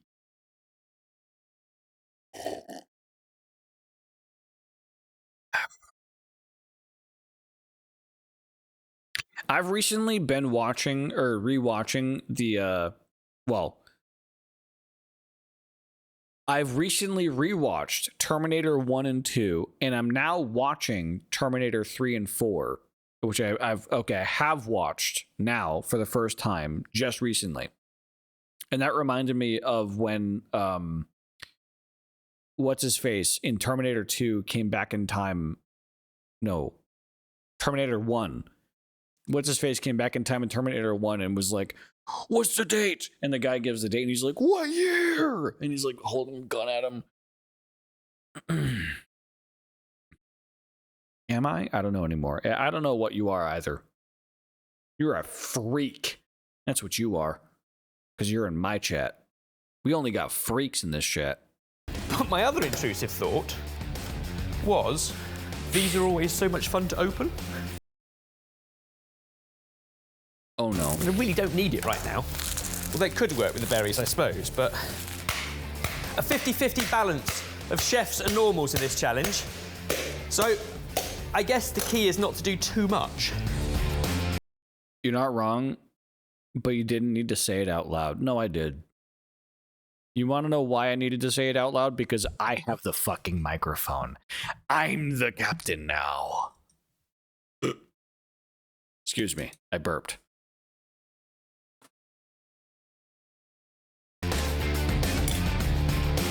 Coconut raspberries and the fragrance of curry leaf. Honey like, how about honey? Onion, thyme, garlic. Now we lower the heat, add some salt, let it do its thing. Still 4 minutes. Intrusive thought. This is for the fricassee. Nice glass of Grüner Veltliner is for Emma's. Is he just gonna drink it? Yep. Lovely. Drying off the salmon so that it's easier to cook later. Now that it's open, it must be used. Shall we skew? What was the? Have I stopped at Terminator 4? Hang on. Let me remind myself here. What movie did I stop at? The last Terminator movie that I've seen. Yeah, okay. So I'm currently up to Terminator Salvation. The next Terminator movie I need to watch is Genesis, and then I'm moving on to Dark Fate. I don't know why I just randomly wanted to get like up to date on the Terminator series, because I've only up until this point seen Terminator 1 and 2, and barely Terminator 1. I've only seen Terminator 1 once in my life before now. Terminator 2 I've seen the most. You're lucky I don't have enough credits to mute Mike 1 hour. I was about to say, oh really? Do you have some? See, the fucked up thing is I would continue to talk. I would even continue to pause the video and still talk. You just wouldn't be able to hear it. So you just get nothing but FOMO. Because I could be saying something moving. I could be saying something that sways your heart. You know? But you're not going to hear it. Anyways. The flavors. Oh. Well, that's easy. Literally salmon seasoning. We got these years ago in an advent calendar. They've not used them all. Okay, garlic going in. He's putting salmon seasoning on salmon. Light sauce with beans around it. Oh, maybe a little bit of pickled. See, this is the thing. Oh, maybe is the start of an intrusive. Oh, maybe. If it goes in here and gets cooked down, it all becomes quite samey. Having patted the salmon dry, I'm now. My intrusive. Okay, if I was the person following this dude, my intrusive thoughts would be to take every single a piece of every single one of these items and just dump it all into the pan and stir fry it. That'd be my intrusive thought. Making it wet. The difference is not with water, with oil. It's an oily fish. We'll reduce the wine down. I wouldn't want to put the green stuff in here because it will lose its colour over the next 30 minutes. Hopefully the clue is enough that we've got this. Maybe with a little crummy thing going on. A dessert. 10 seconds. I'm not going to do anything more. Step back. And grab the glass. I'm going to give myself 2 elegant dishes. Less is more. A solid 8. Mike!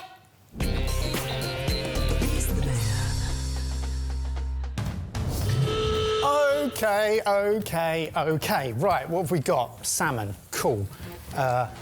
Oniony stuff, what's been used? Oh, that smells great. Mike, you have been selected to act on your intrusive thought. Oh, no! Well, my first intrusive thought is that I really want to... Why are all humans innately alcoholics?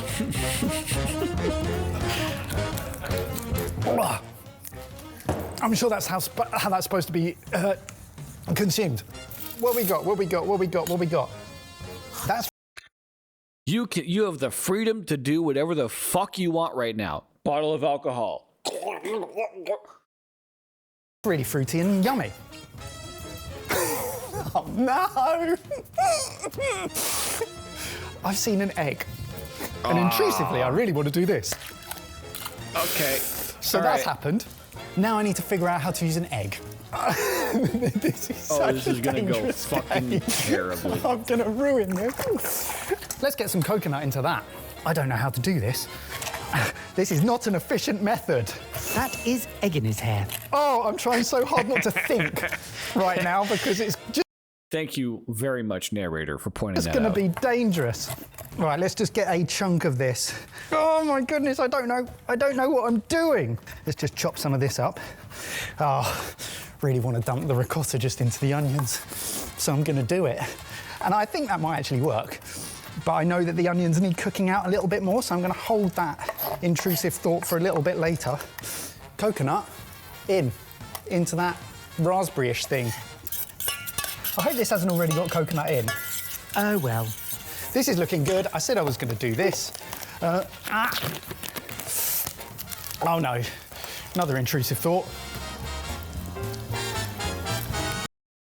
I have a feeling you're not. The intent is for you to not necessarily act on the intrusive thoughts around consuming things.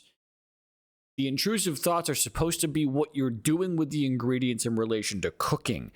I don't think stuffing your face full of sour cream is part of the challenge. Didn't want to do that. Let's cook this out. Could we put some of these in? Yeah. Intrusive thoughts. Just chuck it in. What else have we got? Scones. Can we put this on a scone? That's an intrusive thought. Yeah. Yeah. All of my intrusive thoughts are basically instigated by what would annoy Ben the most. And that is a reflection on my personality and me as a human being. My image is that we could toast these scones and maybe have 2 of them with a little bit of this mixture on top. And I don't think that's actually... The things I would like, I'm starting to think about like what I would do, with the exception of just tossing in a stir fry. I'm continuing to think of like what I would do following this guy in terms of intrusive thoughts, and it just like it bears not repeating because I feel like I would upset too many people if I were to say what was going on in my head. Actually, a bad intrusive thought. Another intrusive thought I've just had is to not clear as I go. Let's test the raspberry berry thing with coconut now. Yeah, coconut is definitely rock solid. So that hasn't worked. Okay, things that need to be used. Is there any fennel in that? How long we got? Fennel frogs. Intrusive.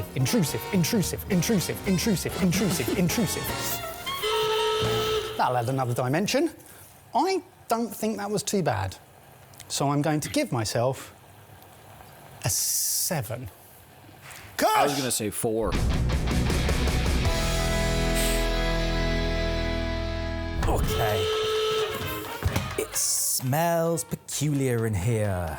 Right, first thing, taste. Kush, you have been selected to act on your intrusive thoughts. Thanks, Janice. That was bound to happen, wasn't it? What have they done in 20 minutes? Marinated some sea trout. Don't want to use that. That's horrible. Sorry. Remember, no food waste, Kush. This is pass it on. No food waste, Janice, but, like... it doesn't... What is it? I'm so scared to say what I'm thinking. Cook that. That's been skinned. Cook that gently with the lid on. Intrusive Has someone stitched me up on purpose? They would never. Looks like we're making a salmon pizza with a raspberry vinaigrette. There's a lot of edamame out, but they haven't been touched yet, so it's not waste if I put them back. We'll make it...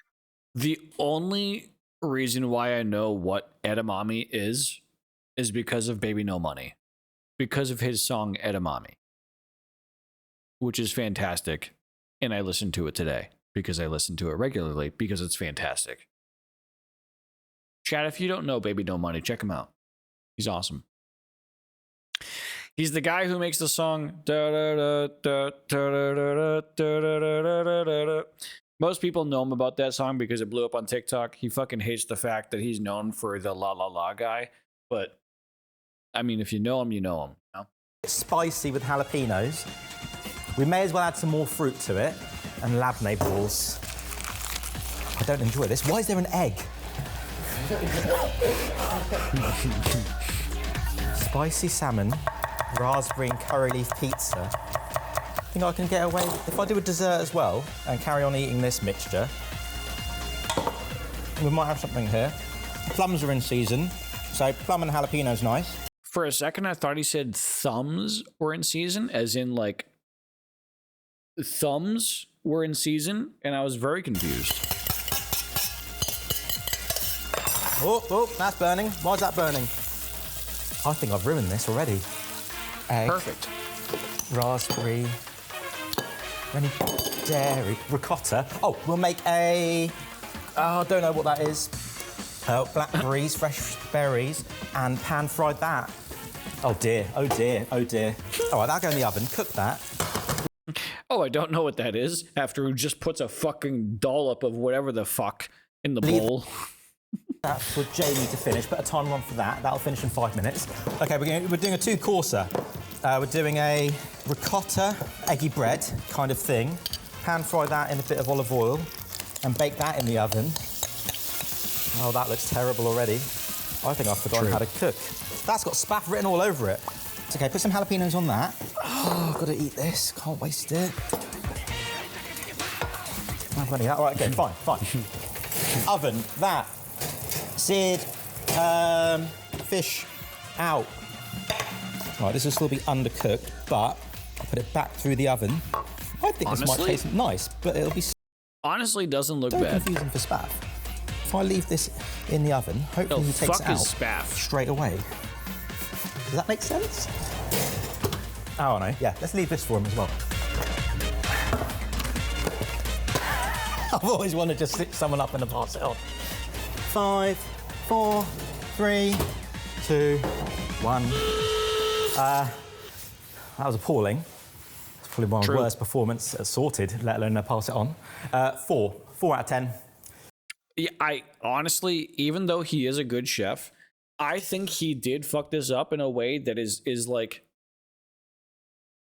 just kind of surprising, because it kind of shows that he is not very malleable in terms of trying to be creative with a dish. He's not very creative with so I remember Foot was in here when I was watching a Sorted Foods episode like many streams ago. Foot said that he didn't get the role of like primary chef for the show, and I'm kind of starting to see why, because he's not very malleable. He like, this is telling me that he can only go off of recipes or off of things that only he has done. He can't be handed a dish and be told improve this dish as it's in the process of cooking. He doesn't know how to flex with that. Like, he literally took a pan and just tossed it to the side, the first thing that he did, in a challenge where you're not supposed to do that, in a challenge where there's no food wasted. You have to use every single food that has been cooked before you and through you. You can't just like go off and do your own thing and be a cowboy. You have to take what's handed to you and adapt it into what you think is supposed to be better or good. Like what makes it good. You have to make it good. And he just wasn't capable of doing that. I think he did it. I think he did a terrible job. 4 out of 10, I think, is generous. Jamie! I love Jamie. I love Jamie. He's in. Right. We're last up. The hobs are on. The hobs are on. All the hobs are on. Hobs are off. Right. Jamie, you have been selected to act on your intrusive thoughts. Of course I have. Right. Okay. In that case, first thing we're doing is absolutely, obviously, go! Hey! Again. Okay. Let's pour some of that in there. I don't know what that is. Oh, I really want to fill this all the way up to the top. Why do I want to fill this all the way up to the top? Because it's an intrusive thought. This is going to only make life difficult for me because I'm the one who's going to have to move it. Now, the problem is I have... This is so fucking ADHD coded, it's insane. Like, I fuck with it. Like, okay, this is the... There's a screenshot here. There's a screenshot here that I think is hilarious. It's this right here, just this initial frame of him. Oh, what up, Dave? Dave, I was about to raid into you in a couple of minutes. So that's fun. Hi, raiders. Welcome, raiders. Dave, how was your stream? Joe, can you shout out Dave levels up?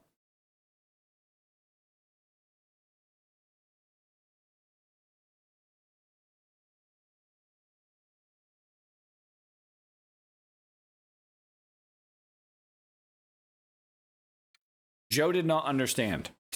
Okay.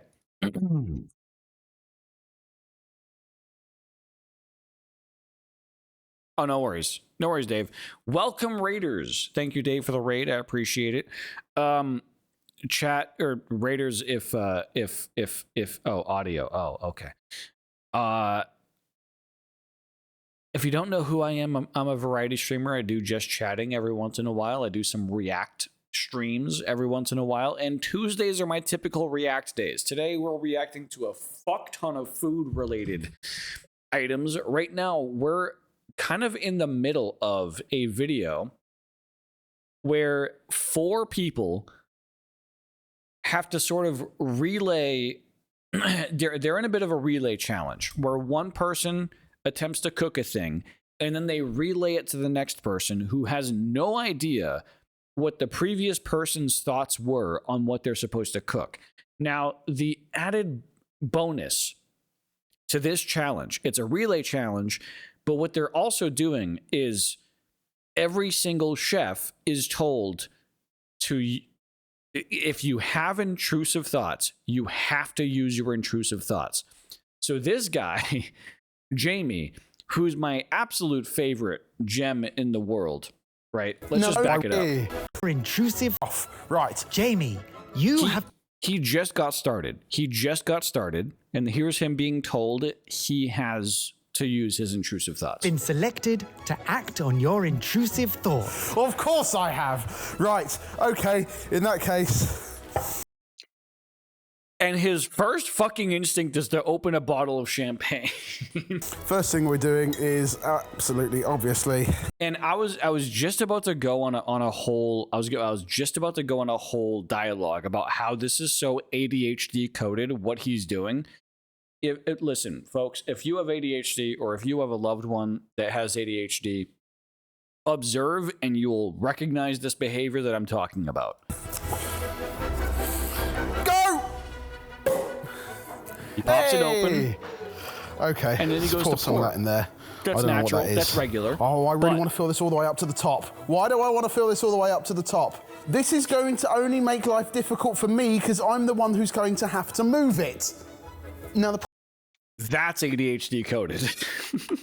Just this screenshot right here where he has this full fucking glass of champagne and he's sitting there like, why the fuck did I do this? What caused me to think that this was a good idea? Where did this come from? he's just like, what? This is so ADHD coded. I love it. I fucking love it. It's frankly adorable to me. I think this is cute.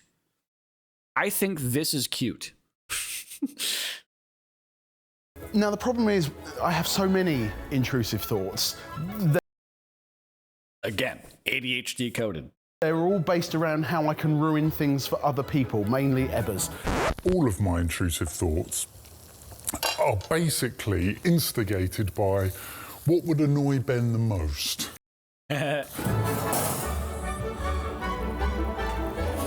What is that? Okay, well that's going to need something to make that better. We're going to put it on a scone. I've seen scones, we're going to put it on a scone. When we say intrusive thoughts... There's already been a scone. Wait, so he just put something in his mouth and said scone. There's already been scones in play here. Does that just mean that no idea is a bad idea? Meringues.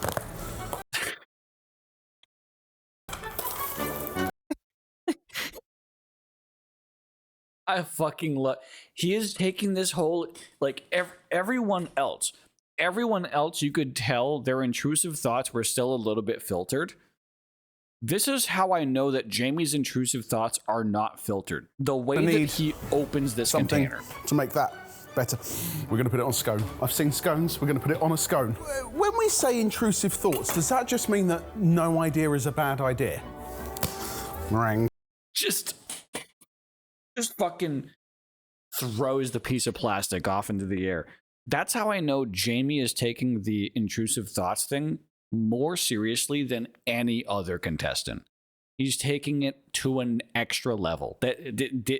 He truthfully is using his intrusive thoughts. Everyone else was filtering their intrusive thoughts still.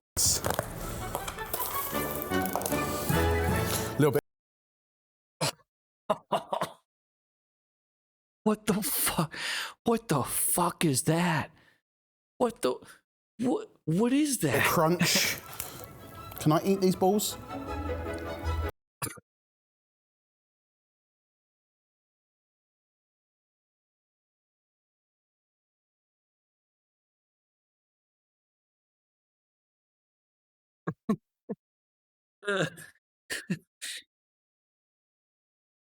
Can I eat these balls? Just fucking starts eating them. Just fucking goes at he questions and then does. I love Jamie, dude. I like cheesy herby balls. I'm going to crumble them over there because no idea is a bad idea. He's just like, I don't know. It belongs over here, sure. Oh, I know what we're going to do. We're going to blowtorch it as well. Why? Bit of pork scratching crumbled over as well. There it is. And I love my favorite part about all of this. Well, there it is that the the fucking jar of champagne is still sitting there untouched, unmoved, unwavering, static in its position. He poured that for literally no reason. That is the purest intrusive thought that there is. It's amazing. This is amazing. Yeah. Yeah. While we're here. That's... No one else would do this. Everyone else would like filter out that thought. He's just like, yep, blowtorch on a liquid. Yep, we're just fucking doing blowtorch on a liquid. No, don't do that. That's...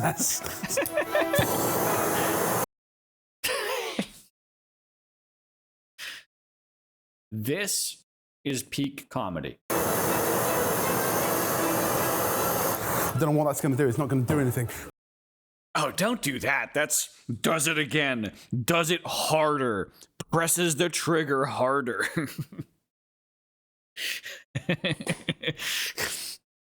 I love it. I fucking love it. Right, we need to turn that into, because what is this? A sparkling fruit cocktail drink. Sounds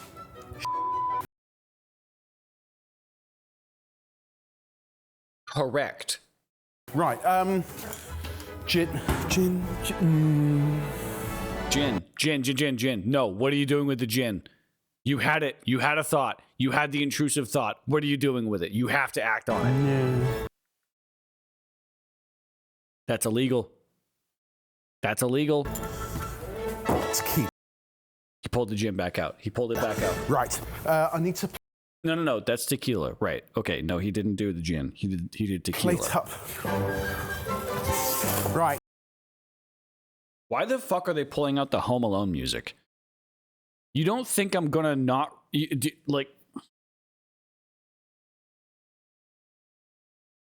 like that? I haven't seen Home Alone in like a decade. You don't think I'm gonna recognize this fucking music? Right. I need to plate up. Right. Here we go. We're going for... Ooh! Idea. This is silly. Honey. Is this how you do this? I don't know. Oh no, Jamie, not the... Oh dear. Oh, He's rimming the glass with honey. oh dear. It's classical music from the Nutcracker, if I recall correctly. It's Home Alone music. It's from the Nutcracker. Can y'all go fuck yourselves? It is Home Alone music.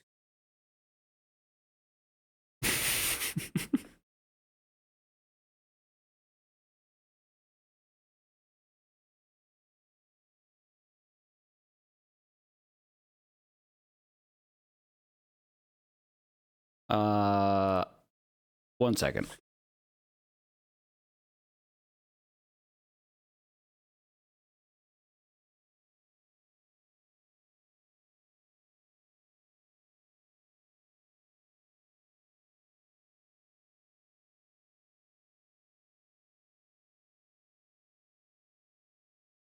There we go. Dave, get the fuck back in here. Get the fuck back in here. Okay? Why did it shout me out in my own? Okay. All right. Sure. Anyways. Dave, I gifted you a sub to say, go fuck yourself. It's Home Alone music. I'm kidding. Rim. Be fine. Into the Tahini rim. Ice. Tequila. What is that? Is that cinnamon? Did he rim it with honey and cinnamon? Though Brie confirming it's nutcracker made me feel good. You're both wrong. It's honey cracker. It's Home Alone, not honey cracker. Looks like, yeah. And he's putting tequila. Is that tequila? Ticking rim. Ice. Ticking rim. Tequila. That is the most heinous combination of ingredients I've seen on this episode yet. Tequila, cinnamon, and honey sounds fucking cursed.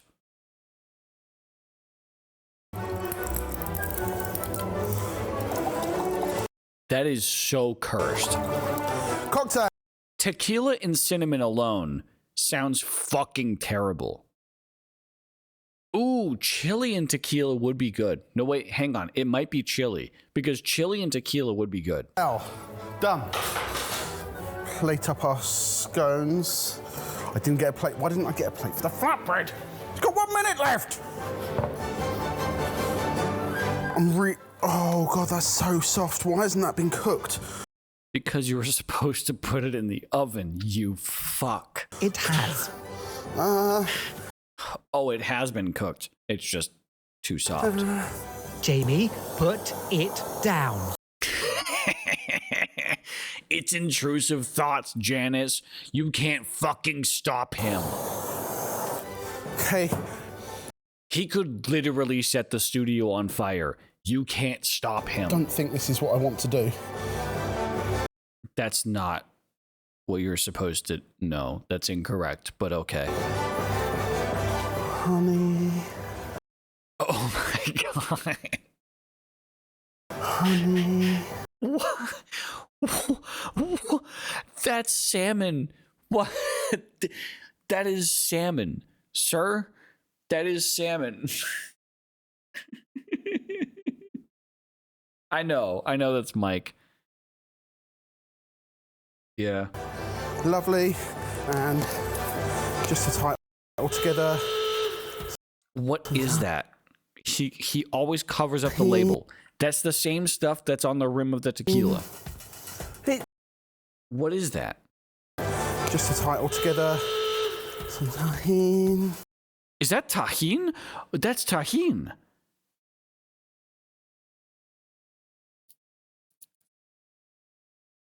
I didn't think tahini isn't that color, is it?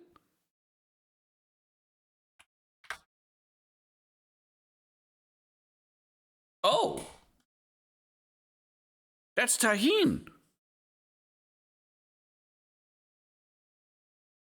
which is pretty much like it's like a sour seasoning. It's like tahini and watermelon is like the perfect go-to.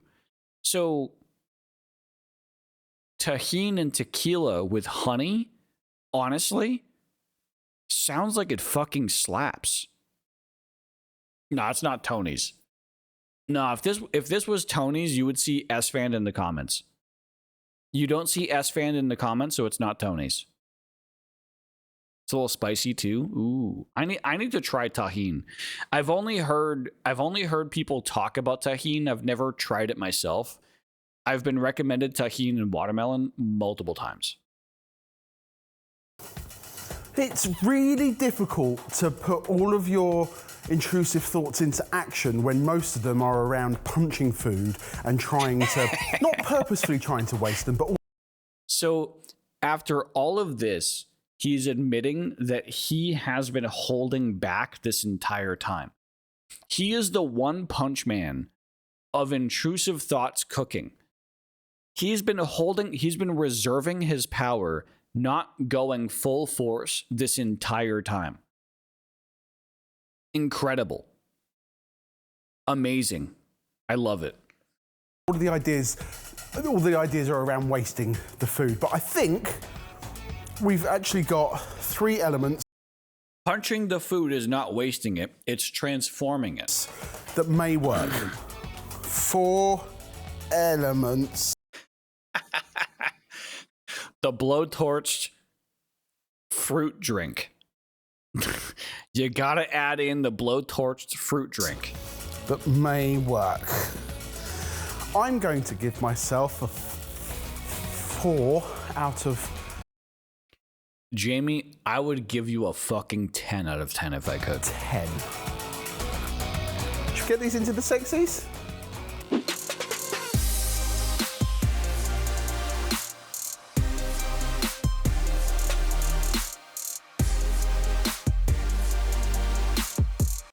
That tequila, I want to try that tequila. That looks like it slaps. Knowing that that's tahini.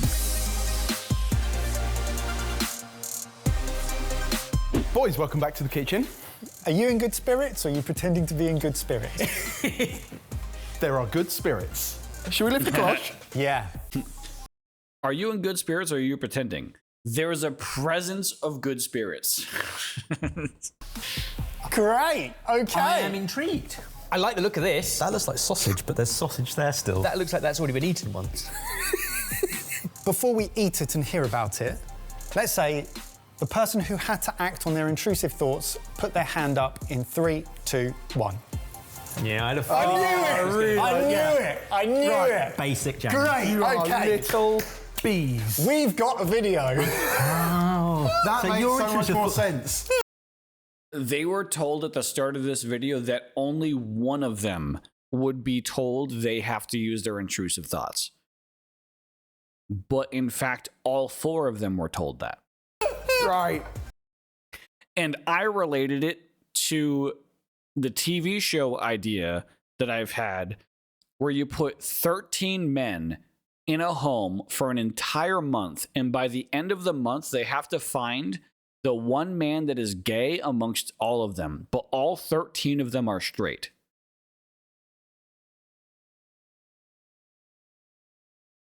That's my TV show idea. TMZ, you can hit me up. Great, let's get stuck in. I'm gonna have some of this. Intrusive thought. Oh, that's sweet. That's very nice. That's like nectar. Well, that's tasty. Sweet, spicy. 11. Surprising that actually tastes good. There's a version of that on YouTube. I love that. Wait, no, no. You're talking about that fake ass bullshit YouTube channel that is it's like they're on a set that like the set color turns red or green if they like voted them out correctly. I know the one you're talking about. That shit's so fucking fake. It's insane. Like their actor choices for those videos is like way too scuffed. Because I've seen that. I think it could be done so much better than that. It's absolutely delicious. The salmon, decently cooked, as in not overcooked. Oh, really tasty. Yeah. Really crunchy. I just don't know if it all goes together. I think it does. Yeah. Jamie, shut up. I actually really like I the think if you sweetness. take anything off of that, there'd be something missing. I think the pork crackling's inspired. Oh, well, what? There's pork crackling on it's it. got a piece, yeah, there's Yeah. one. Oh, I'd sprinkle some pork scratching over it. Obviously.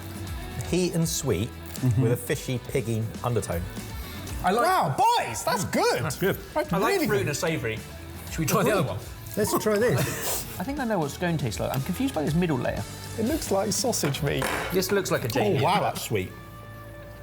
You can taste the raspberry in it. It's not a disaster. It looks like a disaster. It doesn't taste like a disaster. Like it. It looks like someone took a shit on that plate. But if it tastes good, it tastes good. It works. It's just a bit. It's claggy. Meh. Yeah. It's a bit claggy. Yeah. It feels like the middle layer didn't need the bottom layer. Yeah. Oh, yeah, so you know how much tequila's in there. I wonder if you could taste the blowtorch. Oh, you need to balance that out. That's in that. That tastes like that's tequila with some tarkin. So I gave myself a pretty solid strong 8 because I thought we were on a good trajectory. It turns out, delicious, inspired, and that. I think it's just a pass. Oh, fair. On reflection, I scored myself a rather generous 7. Intrusive. Definitely, I'd say overall a pass. Success, massive success. Success, a poor. And it's not disgusting. I panicked and I gave myself a 4, thinking that I've left you with sludge. But that turned out so well that maybe I undersold it. And pass, yeah, because that will get finished. As he's already eaten most of it. I gave myself a 4 because I couldn't work out whether I'd done good things or bad things.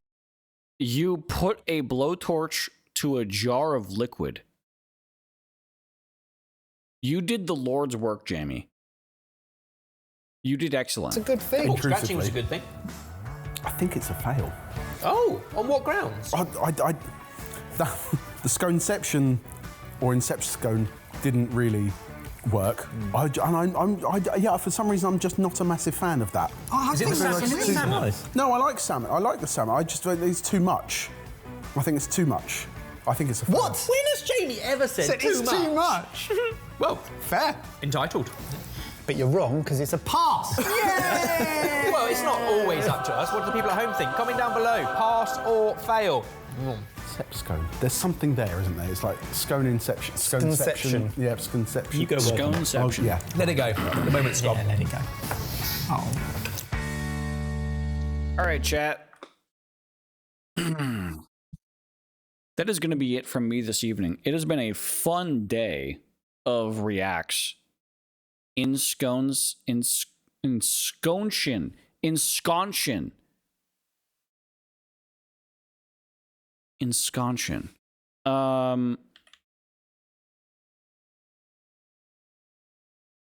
What is that channel that I'm thinking of? Jubilee. Yeah, dude, Jubilee is so fucking fake. I'm so convinced that Jubilee is fake. Because the like you can track like their actor choices across their videos and they are so typecast.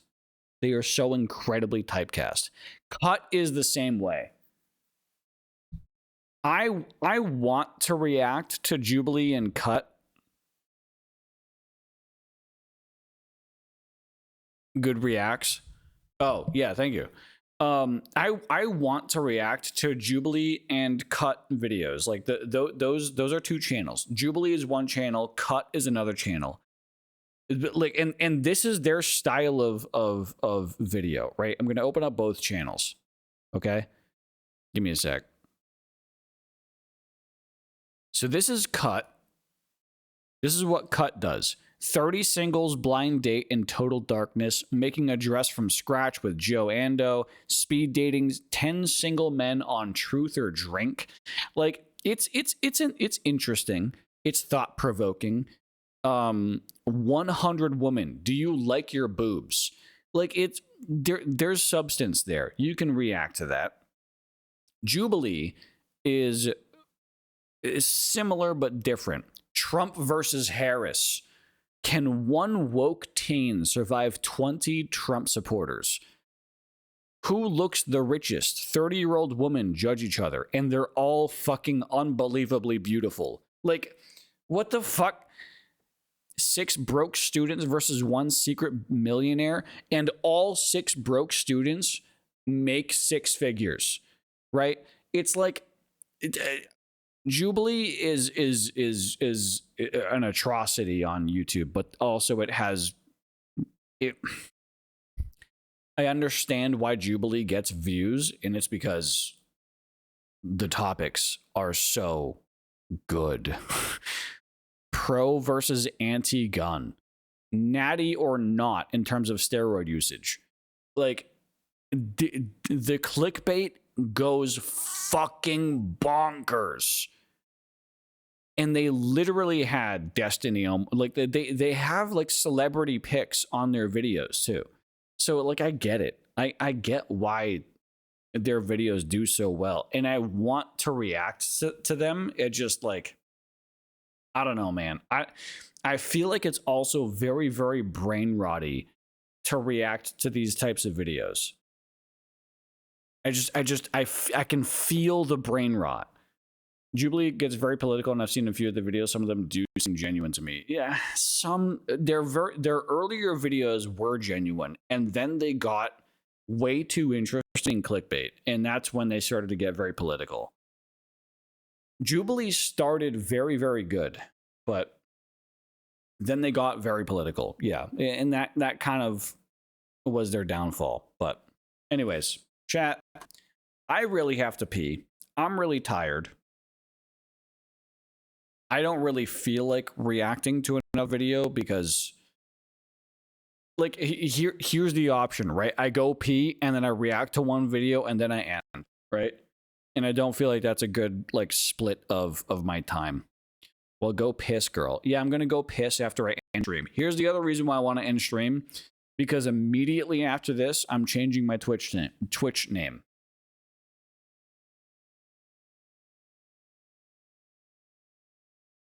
I'm ripping the Band-Aid off. And immediately after this, I'm going to change my Twitch name from Invader Z117 to Mr. Ziffy. Or Mr. Zi-Fi, however you want to pronounce it. Dealer's choice.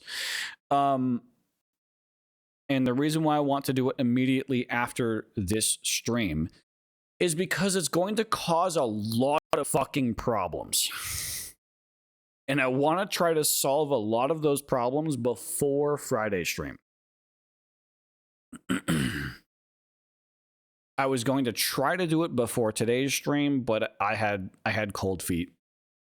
But now I'm pretty confident in making the name change. As soon as this stream ends, I'm going to try to change all of my socials over. Try to change all of my socials over to Mr. Ziffy. So, there we have it. Folks, it has been a good run operating on the internet, on the interwebs, as in Z117.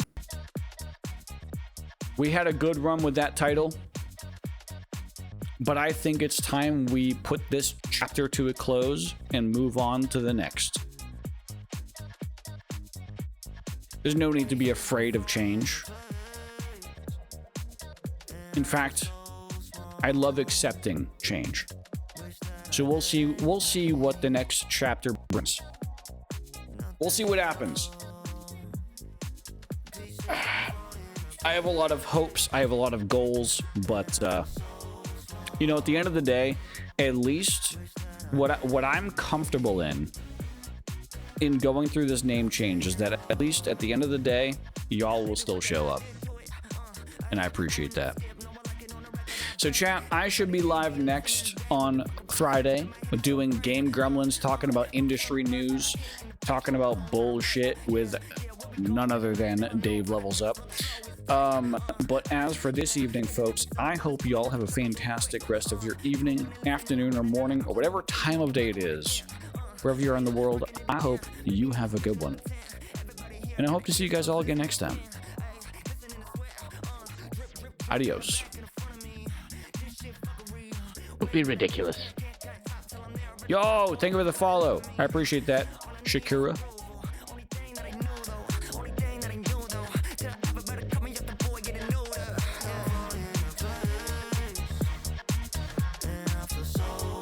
welcome in at the end of my stream. Have a good night. By the way, I'm going to be rating Awake Wilder because that's who I'm going to be watching. Oh, he's doing a police chase. Okay, I'm not going to... We're going to go watch that police chase. Hell yeah.